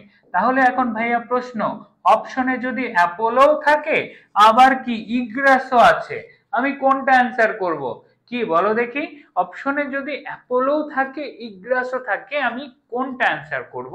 খুবই সহজ কথা, সবাই যেটা বলবে সেটাই, জনতাই ক্ষমতা, তাই না? অর্থাৎ অ্যাপোলো অ্যান্সার করবা। বাট অপশনে যদি অ্যাপোলো না থাকে, তখন অপশনে যদি ইগ্রাস থাকে তাহলে তার বাপের নাম কি? অরফিয়াসের বাপের নাম ইগ্রাস। তাহলে আমাদের বইয়ে তিনটা বাপের নাম ভোলা যাবে না। ইন্দ্রাণী বা ইন্দ্রাণী সুদ বা জয়ন্তের বাপ মায়ের নাম ইন্দ্র ইন্দ্রাণী। তারপর দুর্বাসার বাপ মায়ের নাম কি? অনসুয়া আর মহর্ষি অত্রি। এবং লাস্ট ওয়ান আমাদের অরফিয়াসের বাপ মায়ের নাম অ্যাপোলো আর মিউস ক্যাল্লোপি। বাট বাপের নামে কনফিউশন, যদি অপশনে অ্যাপোলো না থাকে তখন তাহলে তার বাপ হবে থ্রেসের রাজা ইগ্রাস। থ্রেসের রাজা ইগ্রাস। ক্লিয়ার? ওকে, তাহলে আশা করা যায় তোমাদের সবার কাছে কি এদের বাপ মায়ের নামটা ক্লিয়ার হয়ে গেছে, হয়নি ভাইয়া? আশা করি হয়ে গেছে। খুব আস্তে আস্তে সুন্দর করে পড়াচ্ছি যেন বেসিক থেকে তোমাদের ক্লিয়ার হয়ে যায়, ঠিক আছে? এবং ভাইয়ার ক্লাসে একটু টাইম নিয়ে পড়তে হবে, এটাই হচ্ছে কথা। যেহেতু সবাইকে বেসিক ধরে পড়াচ্ছি, এইভাবে বেসিক পড়বা, এমসিকিউ প্রশ্ন দেখবা, আর অন্য কোথাও তাকাতাকি করাই লাগবে না, নিজেই অ্যান্সার করতে পারবা। লাস্ট আমাদের আর কিছু ক্যারেক্টার আছে, সেটা হচ্ছে কি বলো দেখি? পরশুরাম। পরশুরামকে নিয়ে যে কত কোশ্চেন আসে, প্রথম কোশ্চেনটাই পরশুরামকে নিয়ে কি আসে বলো দেখি? সেটা হচ্ছে পরশুরাম কার কত নাম্বার অবতার? নোট করো, এটাও হিন্দু পুরাণের একজন ক্যারেক্টার। পরশুরাম কার বলো দেখি? বিষ্ণুর। ঠিক আছে, এর বাপ দুইটা না, নাম দুইটা। অনেকে বলে এর বাপে, বা অনেকে বলে হচ্ছে এর বাপ ওহে, বাট ওর বাপ দুইটা এমন কিছু না, ঠিক আছে? বাপের নাম দুইটা। তো পরশুরাম বিষ্ণুর কয় নাম্বার অবতার? 6 ষষ্ঠ। কয় নাম্বার? ষষ্ঠ অবতার। এবং পরশুরামের কাহিনীটাও একটু বলি, জেনে রাখো, অনেক ইন্টারেস্টিং কাহিনী। সেটা কি বলো দেখি? পরশুরাম হচ্ছে হিন্দু ধর্মে খুবই পপুলার একটা ক্যারেক্টার। পরশুরামকে বলা হয় কবি কার কঠোর কুঠোর বলেছেন? বলো দেখি, কবি কার কঠোর কুঠোর বলেন? সেটা হচ্ছে পরশুরামের। কবি কার কঠোর কুঠোরের সাথে তুলনা করেছেন? পরশুরামের কঠোর কুঠোরের সাথে তুলনা করেছেন। কেন? কারণ হচ্ছে পরশুরামের কুঠোরটা এত কঠোর হওয়ার কারণ হচ্ছে পরশুরাম সত্যের সাধনায়। পরশুরামের মা একদিন পুকুরে পানি আনতে যান এবং সেখানে গিয়ে তিনি দেখেন যে একটা রাজা তার স্ত্রীদের সাথে, তখন তো রাজাদের অনেকগুলো বউ ছিল, স্ত্রীদের সাথে স্নান করতেছে। তো সেই অবস্থায় তার মায়ের চারিত্রিক স্খলন ঘটে, অর্থাৎ ক্যারেক্টারে একটু অন্য ধরনের চেতনা আসে। যেহেতু পরশুরামের বাবা ঋষি ছিলেন, তিনি তার দৈব শক্তি দিয়ে এটা দেখে ফেলছে যে এরকম কাহিনী। তখন পরশুরাম তার সন্তানদেরকে ডেকে এনে বলছে যে তোমাদের মায়ের চারিত্রিক স্খলন ঘটছে, তোমাদের মাকে এখন হত্যা করতে হবে। সেই জায়গা থেকে কেউ হাত তুলেনি পরশুরামের ভাইদের মধ্যে।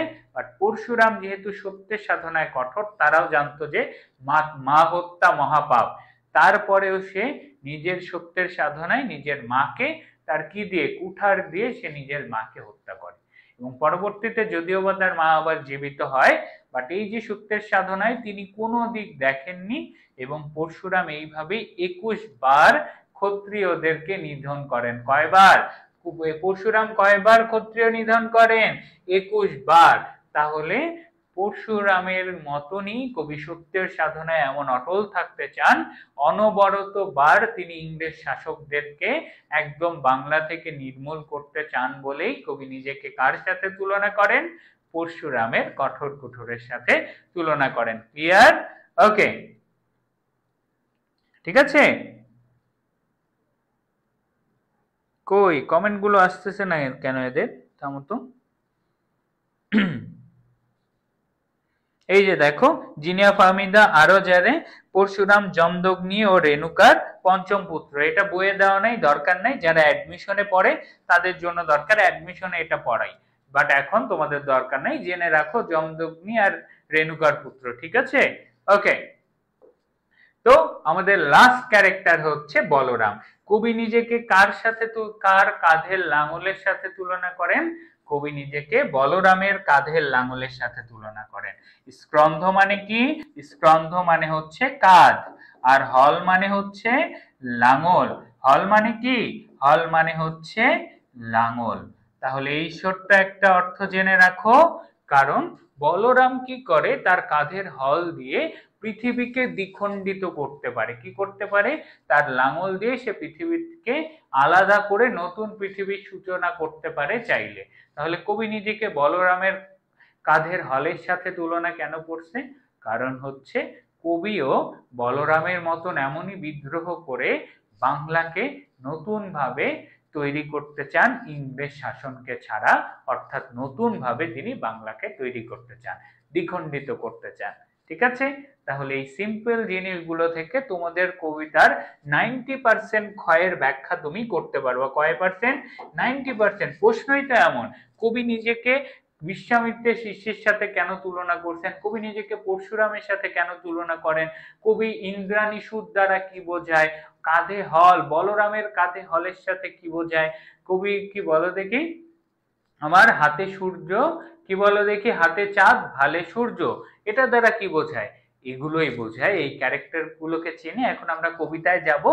যাওয়ার আগে এমন একটা টপিক পড়ব যেখান থেকে 70% জ্ঞানমূলক কোশ্চেন এই কবিতার আসে। কি সেটা? কবি নিজেকে কার কিসের সাথে তুলনা করে। আজকে নোট করে ফেলো, এরপর প্রশ্নের অ্যান্সার করতে যাও বোর্ড পরীক্ষায়, পানির মতন লাগবে। ক্যারেক্টার গুলোকে সবাইকে এখন চেনো না? বলরামকে, তারপর এইকে। তো 25-26 যারাই আছো, এরকম ডিটেল ক্লাস আরো সুন্দরভাবে হবে এবং গোছানো উপায়ে হবে তোমাদের এই লাস্ট টাইমে। এখন সেটা যদি কাজে লাগাইতে চাও, তোমাদের কাজ এখন অফার প্রাইসটা লিখে দিই। মাত্র কত? মাত্র হচ্ছে একবার চা খেতে বসার 59 টাকা, যেন তোমাদের তথ্য রাখতে পারি, ভালো করতে পারো তোমরা, আমরাও একটু বলতে পারি যে হ্যাঁ আমাদের সাথে সে ক্লাস করে এ প্লাস পাইছে। তাই জাস্ট তোমাদের, না হলে আমরা ফ্রিতেই দিতাম। 59 টাকা একদমই ব্যাপার না, ফ্রেন্ডদের সাথে শেয়ার করো, যেন এইভাবে লাস্ট মোমেন্টে খুব ভালো একটা প্রপার রিভিশন তোমাদের হয়ে যায়। Best of luck. এগুলো নিয়ে আর বলতে চাই না। আর 26 ব্যাচ তোমাদের বেসিক ক্লাস লাগবে। স্বর্ণ ভাইয়ার এই বেসিক ক্লাসের বাইরে ভূগোল বলো, পৌরনীতি বলো, এডুকেশন অ্যাডমিশন এমনিতেই বেস্ট না, আমাদের টিচার প্যানেল তোমার বাংলাদেশের সেরা টিচার প্যানেলের মধ্যে অন্যতম। 26-এর যারা আছো চাইলে ডিটেল জানাও, ক্লাসে প্রমোশন করতে ভাল লাগে না, পড়া এখনো শেষ হয়নি, ওয়েট করো। যা জানিয়ে রাখলাম, তোমাদের যুক্ত হওয়ার কাজ তোমাকে করতে হবে যদি রেগুলার এমন ক্লাস করতে চাও। তো চলো এখন আমরা কবিতায় চলে যাব। যাওয়ার আগে আমরা ওই যে আমাদের কয় পার্সেন্ট বলো দেখি, 80% জ্ঞানমূলক কোশ্চেন এখান থেকেই আমাদের অ্যান্সার হয়ে যাবে। কিভাবে? দেখো, এই যে এই লাইনটা, কবি নিজেকে কার মহাহুঙ্কার বলেছেন? কবি নিজেকে ইসরাফিলের সিঙ্গার মহাহুঙ্কার বলেছেন। ক্লিয়ার? কবি নিজেকে কার ডমরু ত্রিশূল বলেছেন? কবি বলেছে আমি পিনাক পানি। পিনাক পানি মানে কি? ওই যে শিব, শিব যে পিনাক ধনু ধারণ করে তাই তিনি পিনাক পানি। কবি নিজেকে পিনাক পানি ডমরু ত্রিশূল বলেছেন। কবি নিজেকে কার দণ্ড বলেন? ধর্মরাজের দণ্ড, যাকে আমরা যম হিসেবে জানি হিন্দু ধর্মে। তাহলে কবি নিজেকে কার দণ্ডের সাথে তুলনা করেছেন? ধর্মরাজের দণ্ডের সাথে তুলনা করেছেন। কবি নিজেকে কার শিষ্যের সাথে তুলনা করেন? বিশ্বামিত্রের শিষ্যের সাথে তুলনা করেন। বোর্ড পরীক্ষায় আসা কোশ্চেন। কবি কার বুকের ক্রন্দন শ্বাস? কবি বিধবার বুকের ক্রন্দন শ্বাস। কবি কার হাহুতাস? কবি হুতাশীর হাহুতাস। কবি কার বুকের বঞ্চিত ব্যথা? কবি গৃহহারা পথিকের বঞ্চিত ব্যথা। কবি কার মরম বা মর্মবেদনা? কবি অবমানিত বা অবহেলিত মানুষদের মর্মবেদনা। কবি কার গভীর রাগিনী? কবি হচ্ছে পথিক কবির গভীর রাগিনী। কবি নিজেকে আরো কি মরুর নির্ঝরের সাথে তুলনা করেন। নির্ঝর মানে কি? ঝর্ণা। তাহলে কবি কোথাকার ঝর্ণা? ঝর্ণা তো আমরা বুঝি পাহাড়, না, বাট না, কবি নিজেকে এতই ভালো দেখিয়েছেন যে তিনি নিজেকে মরুর বুকে নির্ঝর মনে করেন। অর্থাৎ বাঙালির বুক হয়ে গেছে মরুভূমি, কোনো আশা নাই, সেই বাঙালির মাঝে তিনি ঝর্ণার মতো করে বিদ্রোহ দিয়ে নতুন আশা তৈরি করেন। ঠিক আছে? তারপর কবি নিজেকে কার বাঁশের বাঁশুরি, এটা খুবই গুরুত্বপূর্ণ। দেখো, এক হচ্ছে অরফিয়াসের বাঁশের বাঁশুরি আর শ্যামের হাতের বাঁশুরি, এটা ভালো মতো নোট করো। কবি নিজেকে কার বাঁশের বাঁশুরির সাথে তুলনা করেন? বাঁশের বাঁশুরি বা শুধু হচ্ছে বাঁশুরি, সেটা হচ্ছে অরফিয়াস। কার? অরফিয়াস। শুধু বাঁশুরি বললে অরফিয়াস, আর হাতের বাঁশুরি বললে কি? হাতের বাঁশুরি বললে হচ্ছে তোমার শ্যাম। শ্যামকে কৃষ্ণ তার এই বাঁশুরি, ভালোবাসার প্রতীক, কবিতা পড়লে আমরা পারবো। শ্যাম এই নামটা আমরা চিনি, তাই আমাদের ওই ক্যারেক্টারের জায়গায় আমরা রাখিনি। তারপর কবি কার কঠোর কুঠোর? আমরা তো জানি পরশুরামের কঠোর কুঠোর, সে নিজের মাকে হত্যা করে, সত্যের সাধনায় এতটাই সে কঠিন। এবং লাস্ট, কবি কার কাঁধের হলের সাথে নিজেকে তুলনা করে? বলরামের কাঁধের হলের সাথে নিজেকে তুলনা করে। তোমাদেরকে 25-এর সাজেশনের গ্রুপে আমরা সুন্দর মতো পোস্ট করে দিব, 25-26-এর গ্রুপে। ওকে, ঠিক আছে, ক্লিয়ার? তাহলে এই পর্যন্ত আরেকবার রিভিশন। কবি নিজেকে কার সিঙ্গার মহাহুঙ্কার? ইসরাফিলের সিঙ্গার মহাহুঙ্কার। কার ডমরু ত্রিশূল? পিনাক পানির ডমরু ত্রিশূল। কার দণ্ড? ধর্মরাজের দণ্ড। কার শিষ্যের হিসেবে তুলনা করেন? বিশ্বামিত্রের। কার বুকের ক্রন্দন শ্বাস? বিধবার। কার বুকের হাহুতাস? হুতাশীর। তারপরে কার বুকের বঞ্চিত ব্যথা? গৃহহারা পথিকের। কার মর্মবেদনা? অবমানিতের। কার গভীর রাগিনী? এই দেখো দেখো, গৃহহারা পথিকের বঞ্চিত ব্যথা, আর পথিক কবির হচ্ছে তিনি গভীর রাগিনী। মরুর নির্ঝর, মরুর বুকে কবি কি নির্ঝর হিসেবে তুলনা করেন? কার বাঁশুরি? অরফিয়াসের। কার হাতের বাঁশুরি? শ্যামের হাতের বাঁশুরি। কার কঠোর কুঠোর? পরশুরাম। এবং লাস্ট হচ্ছে কার কাঁধে হল? বলরামের কাঁধে হল। অনেক বললাম, একদম বেসিক জ্ঞানমূলক শেষ, ক্ষয়ের অনেক পাইছি। এখন জাস্ট কবিতাটা যদি ভালো মতো পড়ো তাহলেই আমরা বাকি যত জায়গা আছে খুব সুন্দর মতো অ্যান্সার করতে পারবো। কবিতার ব্যাখ্যাটা একটু বেশি সময় লাগবে, একটু মনোযোগ ধরে রাখো, দরকার হলে এক গ্লাস একটু পানি খাও, কারো কোনো প্রশ্ন থাকলে বলো। তাহলে ততক্ষণে আমরা একটু হালকা একটু মাথাটা ঠান্ডা করে আমরা চলে যাব হচ্ছে কবিতার ব্যাখ্যায়। এই ব্যাখ্যাটা পড়লে তারপরে দ্বিতীয়বার যখন তুমি কবিতাটা পড়বা, বলে রাখতেছি ভাইয়া, এই পরে তোমাকে বিদ্রোহী কবিতাকে পানির মতো সোজা লাগবে, গ্যারান্টি। অলরেডি এখন সব ক্যারেক্টারকে চিনো, কিছু শব্দার্থ খালি বলে দিব, কবিতাটা ইজি, খুবই ইজি। এত সহজ কবিতা বইয়ে নাই বলতে গেলে, ভিতরে লুকানো কোনো অর্থ নাই, যা বলছে সেটাই। ঠিক আছে? ওকে, কারো কোনো প্রশ্ন থাকলে করো ভাইয়া। ঠিক আছে, আমরা শুরু করতেছি 2 মিনিটে, কি বলো?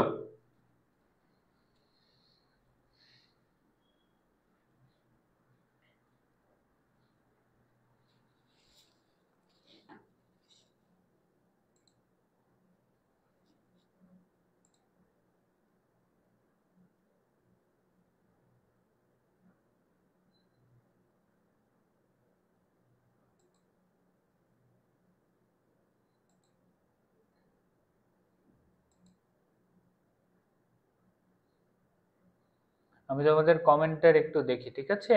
ওকে।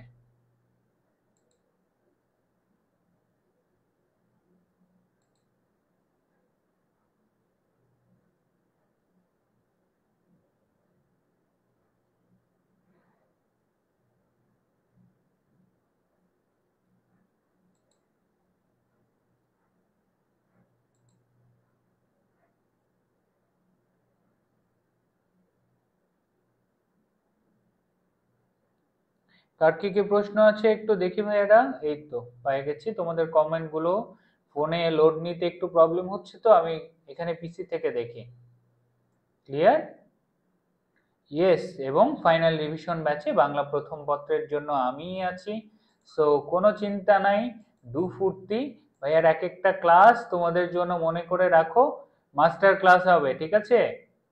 ওকে, এই তো পেয়ে গেছি আমি। তাহলে কমেন্টটা এখানে ওপেন করে দিচ্ছি। 24-এর বাংলার ম্যারাথন ক্লাস সম্পূর্ণ করছো, গুড জব। কেমন লাগছে ভাইয়া?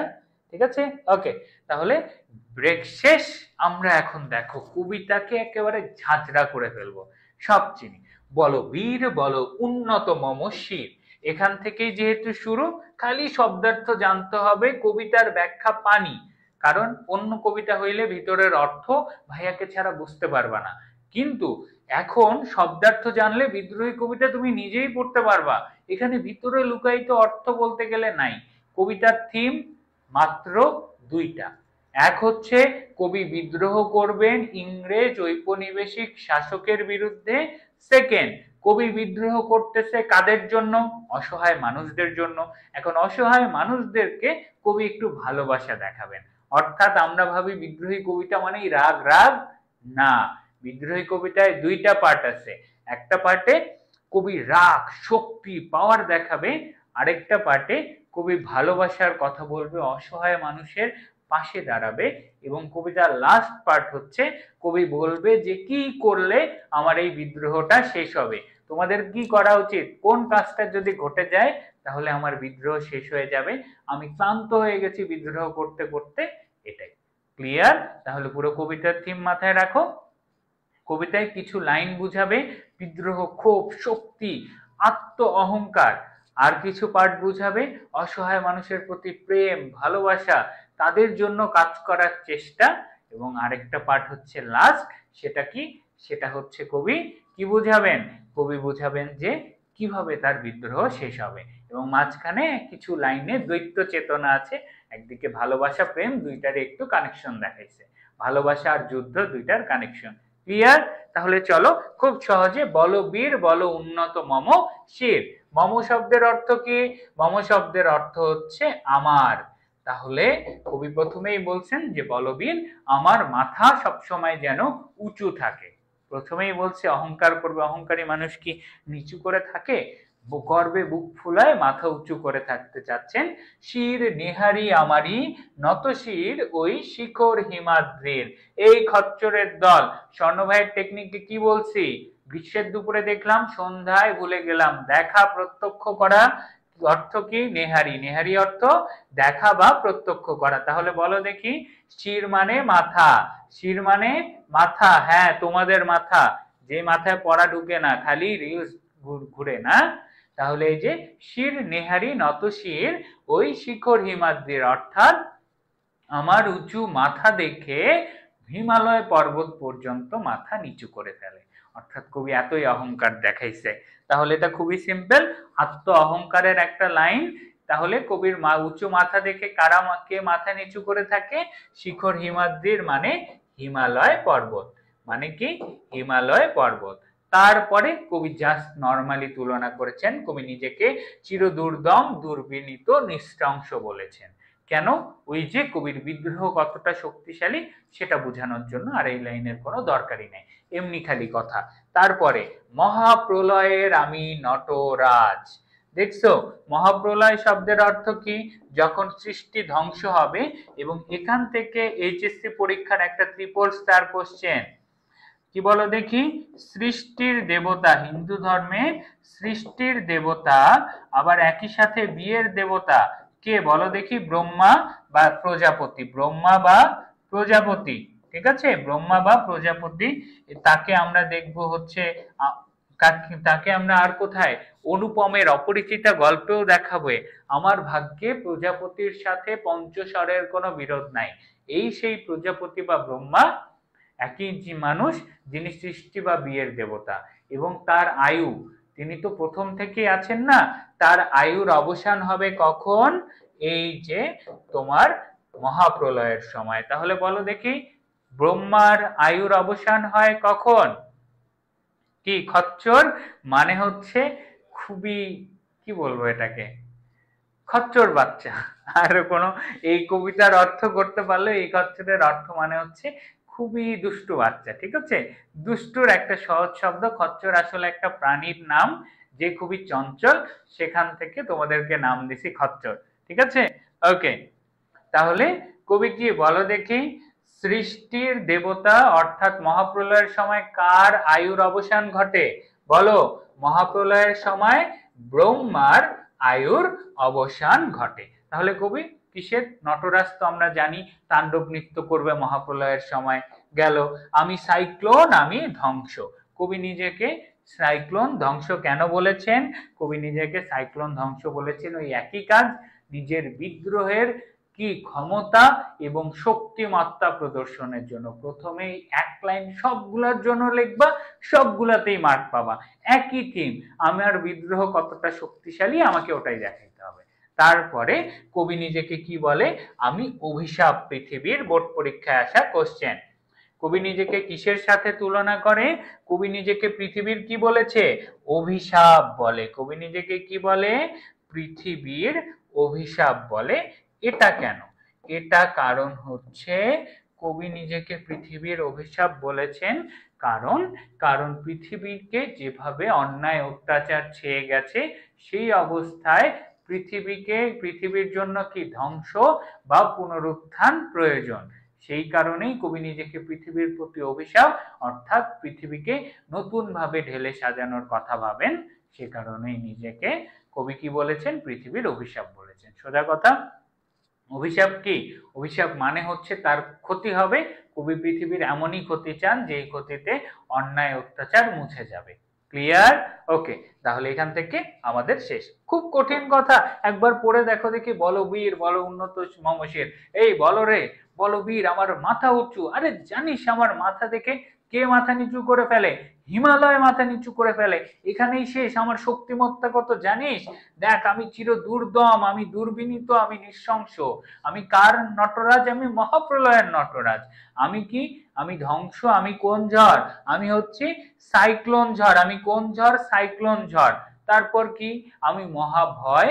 আমি কার অভিশাপ? আমি পৃথিবীর অভিশাপ। খুব কঠিন লাগতেছে না? একদম কঠিন লাগে কোনোটাই না, সহজ। তারপরে লাইনে চলো, আমি দুর্বার, আমি ভেঙে করি সব চুরমার, আমি অনিয়ম উচ্ছৃঙ্খল, আমি দলে যাই যত বন্ধন, নিয়ম কানুন শৃঙ্খল। এই তিনটা লাইনের কোনো দরকার নেই, এই একই কাজ। কবি দেখাচ্ছে যে আমার বিদ্রোহ এত, আমি দুর্বার, আমি কি করি? সবকিছু ভাঙে চুরমার করে দেই, আমি অনিয়ম উচ্ছৃঙ্খল। কেন? এইবারে খুবই গুরুত্বপূর্ণ একটা এমসিকিউ নোট করো, ঠিক আছে? আচ্ছা, আমি ইয়েলো কালার নিচ্ছি যদি লেখা বোঝা না যায়। ইয়েলো কালারটা তো পাইলাম না, গ্রিন কালার। কি? আমি দলে যাই যত বন্ধন এবং নিয়ম কানুন শৃঙ্খল। খুবই গুরুত্বপূর্ণ কোশ্চেন। বিদ্রোহী কবিতায় কবি কি দলে যান? দলা শব্দের অর্থ কি? দোলে শব্দের অর্থ হচ্ছে পদ দলিত করা। কি করা? পদ দলিত করা বা পা দিয়ে পিষে ফেলা। পদদলিত করা বা কি? পা দিয়ে পিষে ফেলা, সোজা কথা। তাহলে কবি কি বলো দেখি, কবি কি দলে যেতে চান? কবি দলে যেতে চান সব বন্ধন। কবি অর্থাৎ কারো সাথে কোনো সম্পর্ক রাখতে চান না। কবি কোনো নিয়ম কানুন শৃঙ্খলকে কি করতে চান না, সেগুলোকে সব পা দিয়ে পিষে যেতে চান। তাহলে কবি কি কি পিষে যেতে চান? একে তো অন্যের সাথে বন্ধন, নিয়ম কানুন, আইন শৃঙ্খল, এগুলোকে কোনো পরোয়া করবেন না। তিনি একদম প্রপার কি? তিনি হচ্ছে একদম প্রপার একজন বিদ্রোহী। ঠিক আছে, ওকে। তাহলে দোলে মানে পদদলিত করা, সাধারণ ভাষায় সিম্পল হিসেব পা দিয়ে পিষে ফেলা। শেষ। তাহলে কবি কি কি পা দিয়ে পিষে ফেলতে চান? বন্ধন, নিয়ম কানুন, শৃঙ্খল সব কবি পিষে ফেলবেন। বহুপদীর জন্য গুরুত্বপূর্ণ কোশ্চেন। কি বলো দেখি? বন্ধনও হবে, নিয়ম কানুন শৃঙ্খল এটাও হবে। তারপর কবি কি মানেন না? বিদ্রোহী কবিতায় কবি কি না মানার কথা বলেছেন? আইন। কবি কি মানেন না? কবি আইন মানেন না। কবি কি মানেন না? কবি মানেন না হচ্ছে আইন। ঠিক আছে। তারপরে আমি ভরাতরি করি ভরা ডুবি, আমি টর্পেডো, আমি ভীম ভাসমান মাইন, আমি ধূর্ছটি, আমি এলোকেশে ঝড় অকাল বৈশাখীর, আমি বিদ্রোহী সুত বিশ্ববিধাত্রীর। এই কবিতাটার আবৃত্তি খুব সুন্দর হয়। আসো কোনো একদিন পেট ব্যাচের ক্লাসে আমরা একটু আবৃত্তি করেও দেখবো কেমন লাগে কবিতাটা, তাই না? একটু আবৃত্তি করে দেখি তো কেমন লাগে, ভালো লাগবে, তাই না?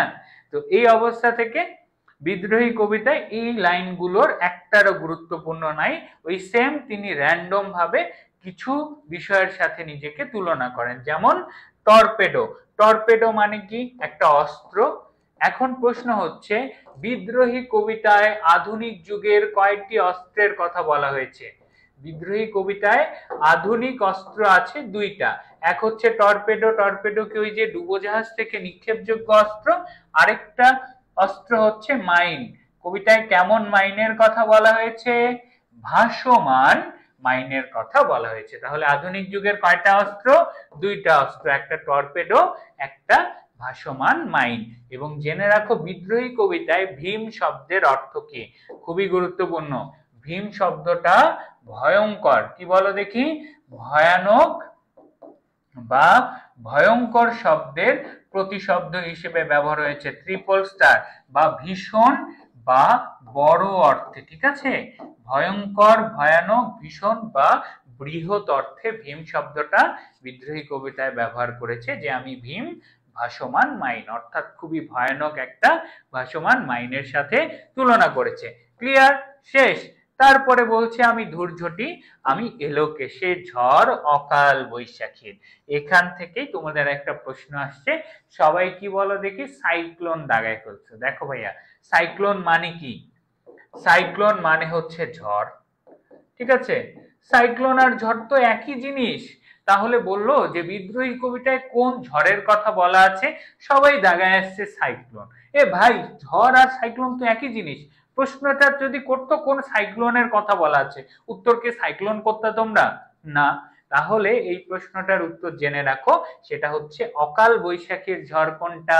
14 এপ্রিল বৈশাখের জন্য শাড়ি পরে, পাঞ্জাবি পরে ঘুরতে যাওয়ার আগে, আগের দিন রাস্তার মধ্যে মাথায় যারা উইগ পরে, চুল নাই, উইগ উড়ে যায়, তারপর কারো মাথার ফুল উড়ে যায়, কোন ঝড়? কাল বৈশাখীর ঝড়। তাহলে জেনে রাখো বিদ্রোহী কবিতায় আসলে কোন ঝড়ের কথা বলা হয়েছে বলো দেখি? বৈশাখ মাসের আগের যে ঝড় আসে, অর্থাৎ আমাদের ওই যে কালবৈশাখী ঝড়, এই ঝড়টার কথাই বলা আছে। কবি নিজেকে ঝড়ের সাথেও তুলনা করেছে। একই সাথে কি বলো দেখি? একই সাথে হচ্ছে অকাল বৈশাখীর অর্থাৎ কাল বৈশাখী ঝড়ের কথা বলা হয়েছে। অকাল বৈশাখীর দ্বারা কোন ঝড়কে বোঝায়? কাল বৈশাখী ঝড়কে বোঝায়। তারপরে আমি বিদ্রোহী সুদ বিশ্ববিধাত্রীর। খুবই গুরুত্বপূর্ণ, এটা নোট করো। দেখো বিদ্রোহী কবিতায় নিজে কবি, অন্যের বাপ মায়ের কথা আমরা পাইছি, একটু আগে পড়লাম না? কয়জনের বাপ মা? এক হচ্ছে ইন্দ্রাণী সুত, অর্থাৎ জয়ন্তের বাবা মা আছে, দুর্বাসার বাবা মা আছে, অরফিয়াসের বাবা মা আছে। বাট কবি নিজেকে পুত্র হিসেবে তুলনা করছে দুইবার। কয়বার? কবি নিজেকে পুত্র হিসেবে তুলনা করছে কয়বার? দুইবার। কি কি সেগুলো বলো দেখি?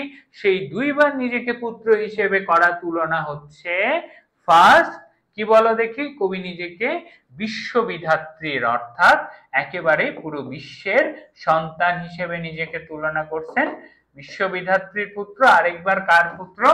ইন্দ্রাণীর পুত্র, অর্থাৎ নিজেকে জয়ন্তের সাথে তুলনা করেছেন। তাহলে কবি কার পুত্র? বিশ্ববিধাত্রীর পুত্র। কেমন পুত্র? বিদ্রোহী পুত্র। ঠিক আছে, নোট করে ফেলো। কেমন পুত্র? বিশ্ববিধাত্রীর বিদ্রোহী পুত্র। তারপর এখন যেই খচ্চরটা বলছে আমি ধূর্ঝটি, প্রথমেই একটা এমন চটকানা খাবি, ঘুরতে ঘুরতে থাকবি। প্রথম থেকে ক্লাস করনি? ক্লাসে কি জিনিস বলছি? ক্যারেক্টারকে চিনবা। আমি ধূর্ঝটি। ধূর্ঝটি কে? বলো দেখি। দুর্যটি কার চুল? ধূম্ররূপী শিব। শিবের তিনটা নাম করছি, দুর্যটি, পিনাক পানি, নটরাজ। নটরাজও চলে গেছে, পিনাক পানিও চলে গেছে, দুর্যটিও চলে গেল।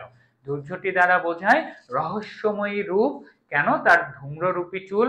আবার বলছে কেমন ঝড়? এলো কেশে ঝড়। কেমন ঝড়? এলো কেশে। এলো কেশ মানে কি? এই যে ভাইয়ার যে এলোমেলো চুল আছে না, এটাই হচ্ছে এলো কেশ। ক্লিয়ার? তাহলে এলো কেশে ঝড়, এবং তার আগে ওই সেম চুল। দুর্যটি কার চুল? ধূম্ররূপী, ধোঁয়াশা, রহস্য, শিবের চুল। ঠিক আছে? ওকে। তাহলে এই যে দেখো, কবিতাটা এখন নর্মালি পড়ো। কবি বলতেছে যে আমার দুর্বার, আমি সব ভাঙে চুরমার করি, আমি এগুলো নিয়ম শৃঙ্খল মানি না। আমি পায়ের মধ্যে দলে যাই কি? বন্ধন দলে যাই, নিয়ম দলে যাই, কানুন দলে যাই, শৃঙ্খল দলে যাই। এই চারটা জিনিস পা দিয়ে পিষে যাই। আর মানি না একটা জিনিস, সেটা কি? আমি আইন মানি না।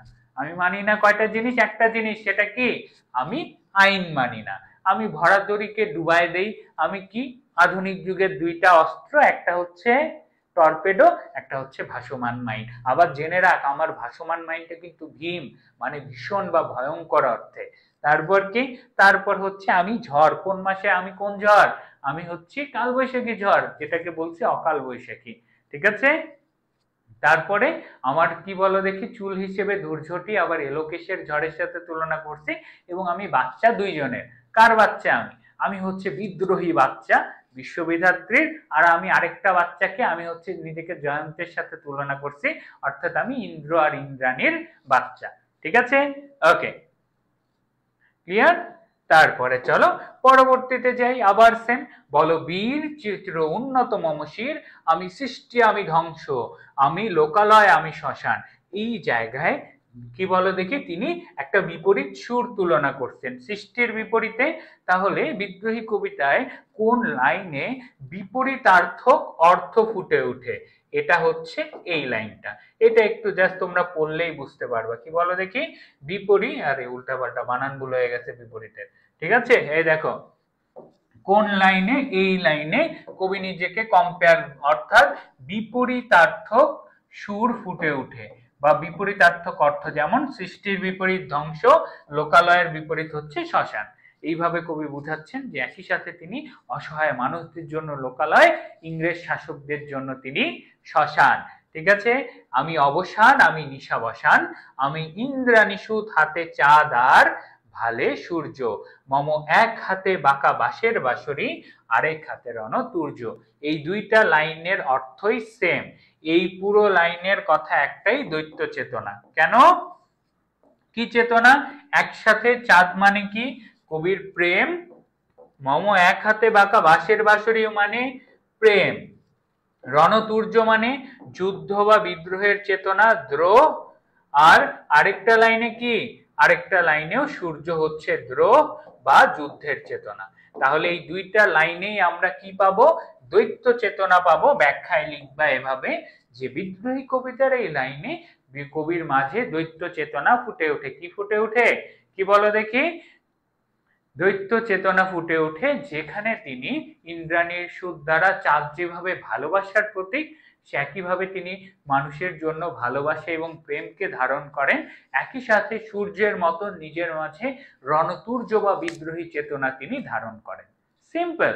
সেম ভাবে বলবেন, মম এক হাতে বাঁকা বাঁশের বাঁশরি, বাঁকা বাঁশের বাঁশরি দ্বারা তিনি ভালোবাসার সুর জাগিয়ে তোলেন, মানুষের প্রেমভাবের কথা তুলে ধরেন, এবং অপরদিকে তিনি আরেক হাতে রণতুর্যের দ্বারা যুদ্ধ, বিদ্রোহ এবং দ্রোহের শক্তিমত্তাও তুলে ধরেন। অর্থাৎ একই সাথে এই বক্তব্যে দ্বৈত চেতনা ফুটে উঠেছে। খুব কঠিন না, এইভাবেই কবিকে চিনতে হবে। কবিকে চিনতে পারবা, কবির কবিতা সোজা লাগবে। আর কবির ক্যারেক্টার চিনবা না, এই পড়তে পড়তে দাগ ভাঙে যাবে। মম, মম মানে আমার, মম মানে কি? আমার, শেষ। এই সিম্পল। তারপরে চলো, আমি বেদুইন, আমি চেঙ্গিস, আমি আপনারে ছাড়া করি না কাহারে কুর্নিশ। এটা তো আমরা জানি কেন বেদুইনের সাথে তুলনা করছে।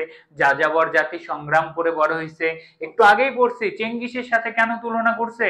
কারণ হচ্ছে চেঙ্গিস সফল বিশ্ব জয় করতে। চেঙ্গিস কোন জাতির যোদ্ধা? মঙ্গল জাতির যোদ্ধা। রিভিশন হয়ে যাচ্ছে, সব একবারে পড়া শেষ হবে আজকে ক্লাস করে। বিদ্রোহী পরীক্ষা এমসিকিউ পানির মতন লাগবে, গাইডের সাথে মিলায় দেখো, একটা এমসিকিউ ভুল করবা না। ঠিক আছে? তাহলে আমি বেদুইন, আমি চেঙ্গিস, পিছনের কারণ আমরা জানি। আমি আপনারে ছাড়া কাহারে করি না কুর্নিশ, অর্থাৎ কবি কাকে ছাড়া কাউকে কুর্নিশ করে না, কবি নিজেকে ছাড়া কাউকে কুর্নিশ করে না বা সালাম করে না বা কারো কাছে মাথা নিচু করে না। আমি বজ্র, আমি ঈশান বিশানে ওঙ্কার। খুবই গুরুত্বপূর্ণ, বাট এই জিনিসটা আমি এখন পড়াবো না। কেন? কারণ হচ্ছে তোমার ঈশান বিশান জেনে রাখো।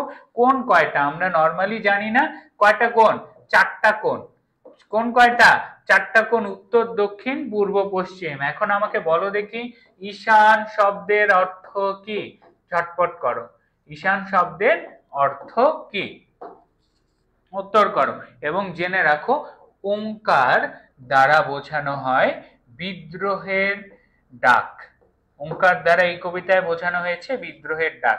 ওঙ্কার কি এটা আমি ড্র করতে পারি না, হিন্দু ধর্মের যারা আছো তারা এটা ভালো মতো লিখতে পারবা। এই যে ওম বা এরকম উপরে চন্দ্রবিন্দু, এইভাবে তাদের একটা চিহ্ন আছে, ধার্মিক চিহ্ন, সেটাকে ওম বলা হয়। ওই ওঙ্কার ধ্বনি এখানে বলা হয়েছে, যেটা দ্বারা বোঝানো হয় বিদ্রোহের ডাক। ঠিক আছে, ওকে। তাহলে হ্যাঁ, আপনারে বলতে নিজেকেই বুঝাইছে। আপনার মানে আবার তুমি না, এই আপনার কে? আমি। ঠিক আছে, আমি আপনারে মানে আপনকে বা নিজেকে। ঠিক আছে, ওকে। বলো, কেন পাস করবা না? অবশ্যই এইভাবে যদি সবগুলো ক্লাস করো বাংলা পানির মতন লাগবে। ঈশান শব্দের অর্থ আমাকে বলো, ঈশান শব্দের অর্থ আমাকে ঝটপট জানাও। ঠিক আছে, ঈশান শব্দের অর্থ পাইনি, ঈশান শব্দের অর্থ পাইনি। কেন কেন? উত্তর করতে হবে ঝটপট।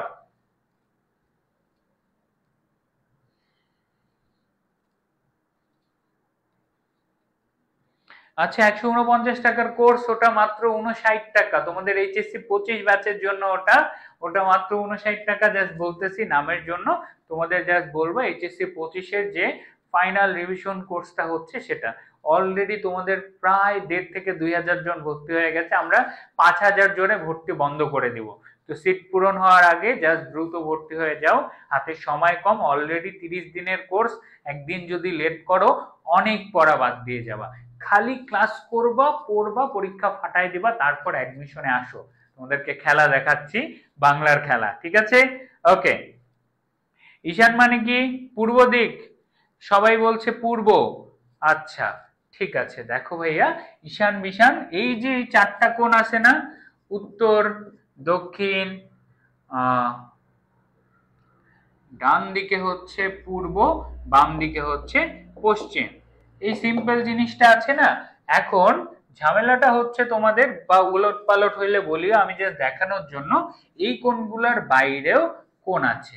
এই কোণগুলোর বাইরেও কি কোণ আছে? একটার নাম ঈশান, একটার নাম বিশান, একটার নাম নৈঋত্য, একটার নাম হচ্ছে এটা ওই ওই দিয়ে নাম।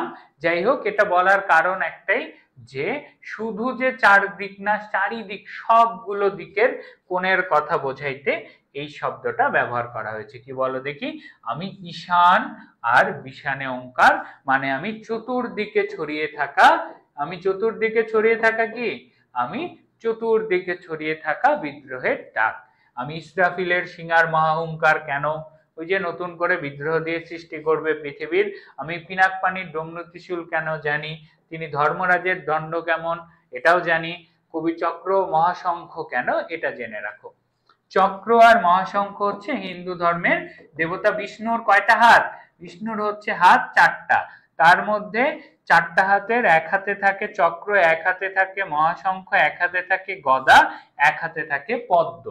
তাহলে এই যে চক্র আর মহাশঙ্খ, এই দুটোই, চক্র হচ্ছে খুবই শক্তিশালী একটা অস্ত্র এবং মহাশঙ্খকে যুদ্ধের কি ঘোষণা দেয়। তাহলে কবি নিজেকে চক্র মহাশঙ্খের সাথে কেন তুলনা করছেন?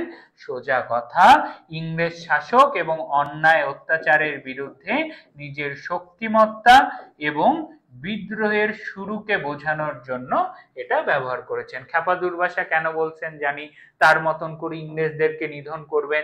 বিশ্বামিত্র শিষ্য বলছেন কেন? ক্ষত্রিয়দেরকে নিধন করতে বা ইংরেজদেরকে নিধন করতে তিনি বিশ্বামিত্রের মতন সাধনা করবেন। বিশ্বামিত্র কি হইছে? ক্ষত্রিয় থেকে হইছে ব্রাহ্মণ। আমি দাবানল দাহ দাহন করিব বিশ্ব। খুবই গুরুত্বপূর্ণ। কবি বিশ্বকে কি করতে চান, এই যে কবি বিশ্বকে নিয়ে খুবই কোশ্চেন গুলো দেখো। কবি বিশ্বের কি, কবি বিশ্ব বা পৃথিবীর হচ্ছে অভিশাপ। আবার কবি বিশ্ববিধাত্রীর কেমন সন্তান, বিশ্ববিধাত্রীর ছেলে কেমন ছেলে বলো দেখি, বিদ্রোহী ছেলে।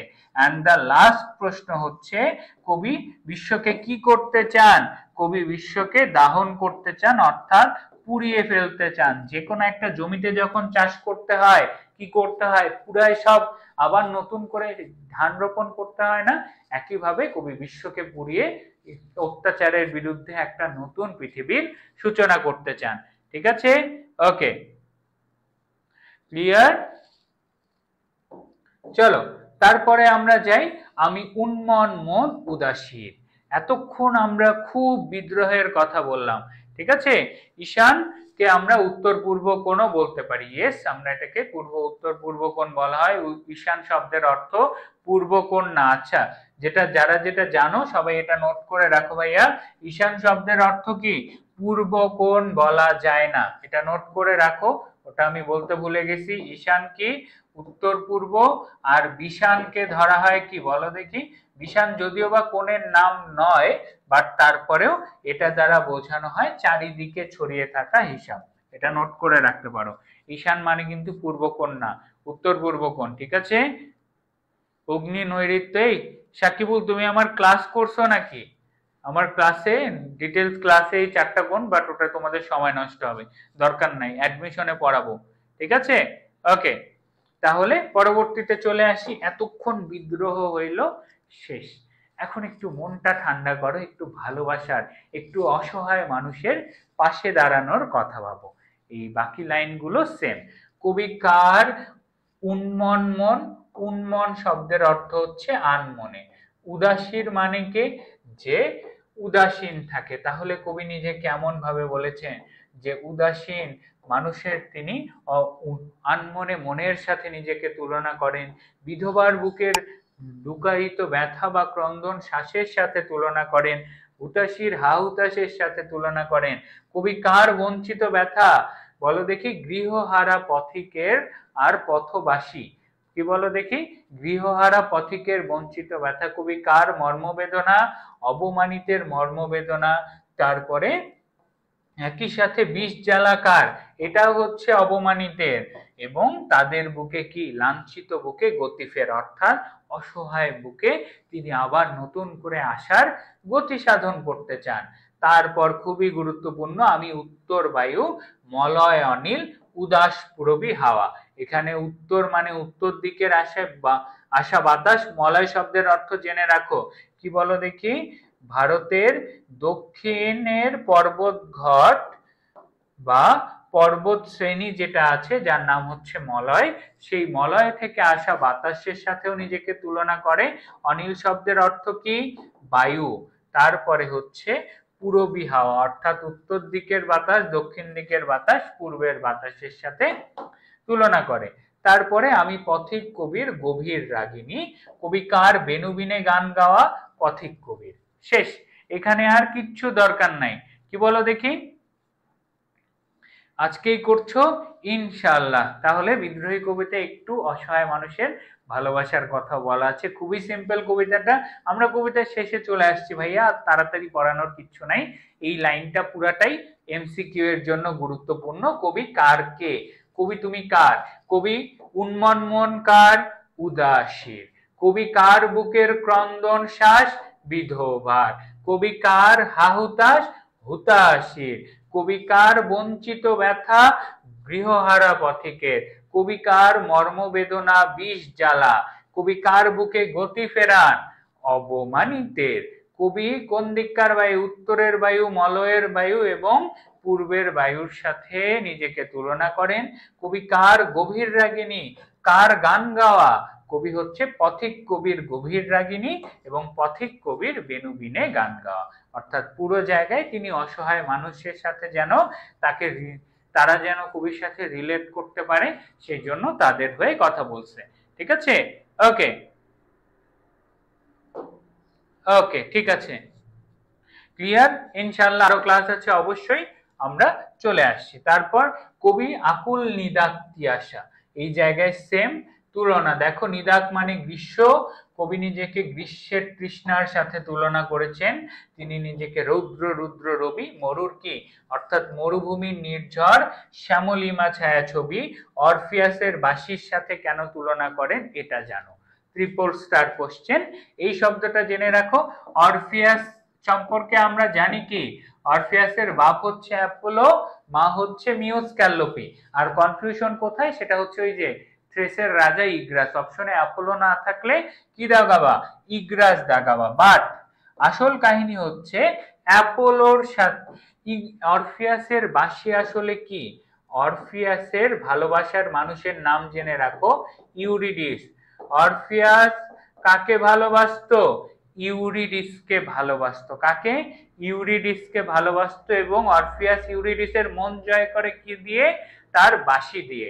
তাহলে কবি নিজেকে অরফিয়াসের বাঁশি কেন বলছে, এই যে এতক্ষণ সে অসহায় মানুষের জন্য এত কিছু বলল, যে আমি তোমাদের সবকিছু, তোমাদের যখন যেটা লাগে আমি সেটা, কারণ আমি হচ্ছে এভাবেই তোমাদের মন জয় করতে চাই। অসহায় মানুষ যাদের জন্য কবি বিদ্রোহ করতেছে সেটার সাথে তিনি করতে চান। ঠিক আছে। তারপর মহাসিন্ধু উতলা ঘুম ঘুম, ঘুম চুমু দিয়ে করি নিখিল বিশ্বে নিমচম, নিঝুম মম বাঁশরীর তানে পাশরি, আমি শ্যামের হাতের বাঁশরি, আমি রুশে উঠে জবি ছুটি মহাকাশ ছাপিয়া, ভয়ে সপ্ত নরক হাবিয়া দুজক, নিভে নিভে যায় কাঁপিয়া। এই পুরো লাইনটার কোনো অর্থ নাই, সিম্পল। তিনি এতক্ষণ পর্যন্ত দেখো কবি ভালো ছিল কোন জায়গা পর্যন্ত, শ্যামের হাতের বাঁশি পর্যন্ত। তিনি অসহায় মানুষের কথা বললেন, বুঝাইলেন যে আমি শ্যামের হাতের বাঁশরি, আমি তোমাদের জন্য ভালোবাসার সুর। বাট কবির ভালোবাসা শেষ, তারপর কবি আবার ফর্মে ব্যাক চলে আসছে। বাট আমি বলছি আমি তোমাদের জন্য ভালোবাসা, কিন্তু জানো আমি কি, আমি হচ্ছে যখন রাগে উঠি আমি কি ছাপিয়ে যাই, মহাকাশ। তাহলে বিদ্রোহী কবিতায় কবি রুশে উঠলে কি ছাপিয়ে যায়, মহাকাশ থেকে ছাপিয়ে যায়। কবির ভয়ে কি কেঁপে ওঠে, সপ্ত নরক, সাতটা নরক, হাবিয়া দুজক সব কেঁপে ওঠে। হাবিয়া হচ্ছে সবচেয়ে নিচু জাহান্নাম যেটাকে বলা হয়।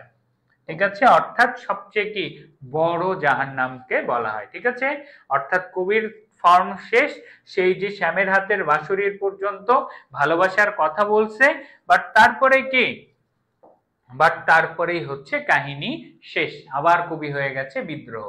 বলো দেখি, আমি বিদ্রোহী বাই নিখিল অখিল ব্যাপিয়া। নিখিল অখিল মানে সোজা কথা, নিখিল বিশ্ব, পুরো বিশ্ব জুড়ে আমি থাকি, আমি পরশুরামের কঠোর কঠোর নিক্ষত্রিয় করিব বিশ্ব। অর্থাৎ কবি বিশ্বকে কি করতে চান, কবি বিশ্ব থেকে বলছিলাম না কাদেরকে মুছে ফেলতে, কাদেরকে সরাইতে চান, কবির থিম একটাই, ক্ষত্রিয় হচ্ছে ইংরেজ শাসক আর অত্যাচারী। ক্ষত্রিয় কারা, ইংরেজ শাসক বা অত্যাচারী গোষ্ঠীকে ক্ষত্রিয় বলা হয়। কবি বিশ্বে শান্তি আনবেন কেমন করে, বোর্ড পরীক্ষার কোশ্চেন, কবি বিশ্বে শান্তি আনবেন কেমন করে, কবি বিশ্বকে নিক্ষত্রিয় করার মাধ্যমে বা বিশ্ব থেকে ক্ষত্রিয়দেরকে সরানোর মাধ্যমে কবি নিয়ে আসবেন বিশ্বে শান্তি। ঠিক আছে, ওকে। কোন অঙ্গে আসে অরফিয়াসের বাবার নাম, অবশ্যই অবশ্যই অ্যাপোলো অ্যান্সার করবা, কারণ সবাই যেটা বলে জনতাই ক্ষমতা, আর অ্যাপোলোই আসল অ্যান্সার। বাট যদি কোনো টিচার ট্রিকে কোশ্চেন করতে চায় যে অপশনে অ্যাপোলো দিলাম না, এ তো মাথা চাপড়াবে, বাট না, তখন তুমি ট্রেসের রাজ্যে ইগ্রেস অ্যান্সার করতে পারো। ঠিক আছে, ওকে। তারপরে আমি হলো বলরাম, আমি হল বলরাম স্কন্ধে, হল মানে লাঙল, বলরামের কাঁধের লাঙল। আগেই বলছি বলরামের লাঙল যেভাবে পৃথিবী উপরে, কবি নতুন পৃথিবীর সূচনা করতে চান। কিসের আনন্দে, নতুন ভাবে পৃথিবীকে সৃষ্টি করতে চান। শেষ। এবং আমরা কবিতার লাস্টে চলে আসছি। লাস্টে এসে কবি, বললাম না কবি ছিল যোদ্ধা, তারপর ভালোবাসা দেখাইলো অনেক, তারপর আসে আবার ফর্মে ব্যাক। কবি রুশে উঠলে কি চেপে যায়, মহাকাশ। কবির ভয়ে কি কাঁপে, সাতটা নরক কাঁপে, কোন দোজক কাঁপে, হাবিয়া দোজক কেঁপে যায়। তারপর কবি এই সব কিছুর পরে কবি দেখাইলো যে তার বিদ্রোহী চেতনা আছে, তিনি এইভাবে অনেক বিদ্রোহ করবেন। করার পর লাস্টে আসে কবি বলতেছেন যে কবি কি রণক্লান্ত, অর্থাৎ আমি যুদ্ধ করতে করতে ক্লান্ত, কবির বিদ্রোহ কখন শেষ হবে? কবি শান্ত হবে কখন? যখন উৎপীড়িতের ক্রন্দন রোল আকাশে বাতাসে রনিবে না। 3-4 স্টার কোশ্চেন। অর্থাৎ বিদ্রোহী কবিতায় কবির বিদ্রোহ কখন শেষ হবে? কবির বিদ্রোহ শেষ হবে তখনই যখন উৎপীড় বা অসহায় মানুষদের কান্নার আওয়াজ আমরা আকাশে বাতাসে শুনতে পাবো না। প্লাস কি? প্লাস হচ্ছে অত্যাচারীর খড়গ কৃপান। খড়গ একটা অস্ত্র, কৃপানও তলোয়ারের মতন একটা অস্ত্র। অর্থাৎ অত্যাচারীর অত্যাচার আমাদের চলবে না।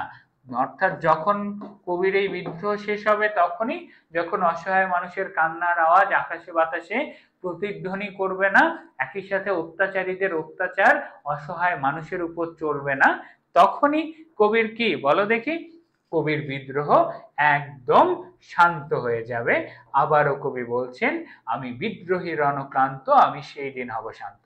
অর্থাৎ এখানেই বলে দিলেন, হ্যাঁ, যেই দিন এই দুইটা কাজ হবে, কয়টা কাজ হইলে বিদ্রোহীর শান্ত হবে?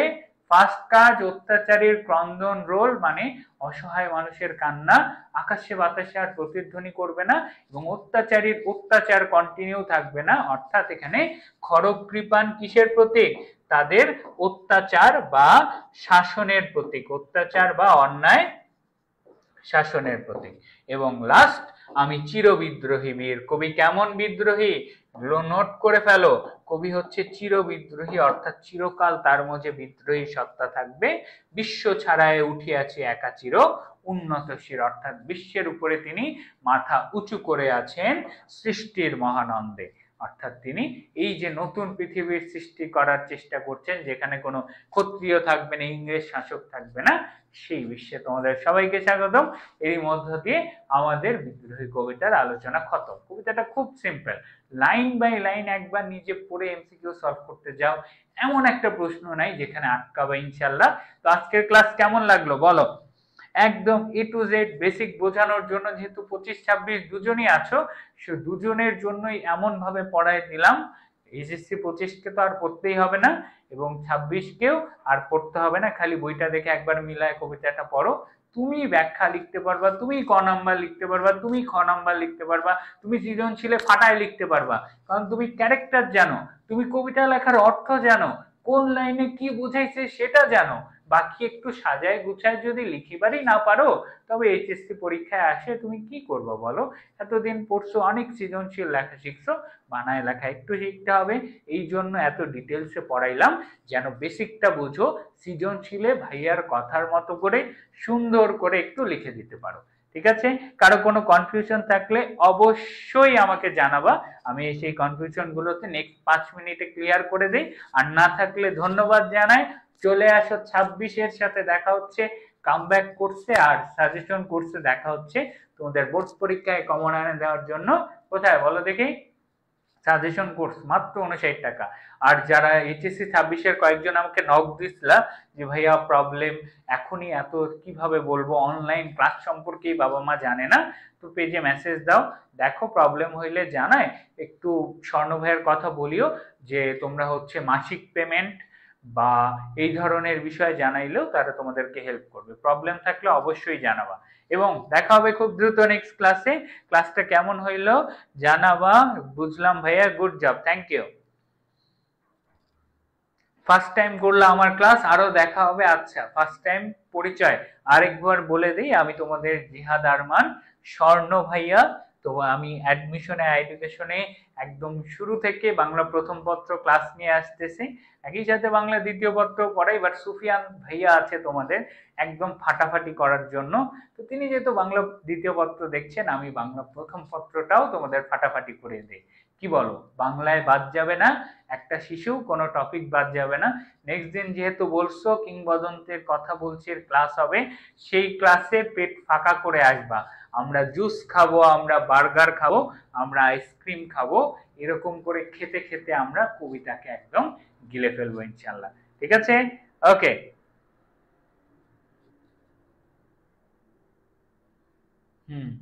বাহ, ইসলামের তরি খুব সুন্দর কথা বলেছে।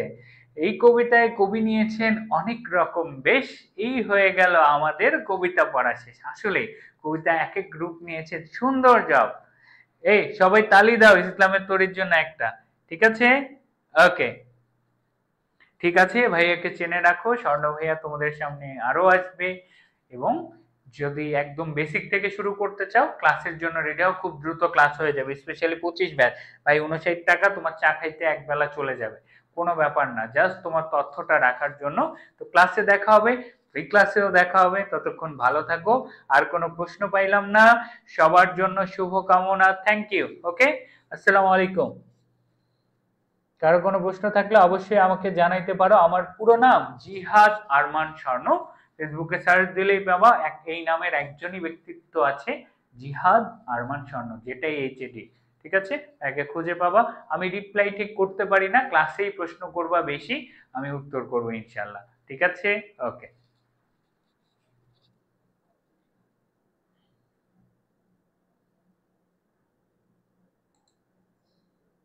এই যাওয়ার আগে খচ্চর গুলা ক্লাসটাতে একটা রিয়েক্ট দাও, মানে কি ভাইয়ার ক্লাস চুপি চুপি করে করবা আর শেয়ার দিবা না, যেন বন্ধুরা করতে না পারে। না, টাইম লাইনে শেয়ার দিয়ে রাখো, যেন নেক্সট ডে ভাইয়ার ক্লাসটা রেকর্ডেড করলেও সে ভালো করে করতে পারে। ঠিক আছে, এই জিনিসটা এনশিওর করো এবং ক্লাসটা খুব ভালো করে ফ্রেন্ডদের সাথে শেয়ার করে রাখো, যেন নেক্সট ডেও এভাবে খুব সহজে আবোল তাবোল কথা বলা ছাড়া, ফালতু উদাহরণ দেওয়া ছাড়া, পড়ার মধ্যেই মজা আছে। কবিতাকে এরকম জোশ নিয়ে বুঝবো, কবিতার সাথে রিলেট করব, একসাথে পড়বো ইনশাল্লাহ। ওকে, আল্লাহ হাফেজ, বেস্ট অফ লাক।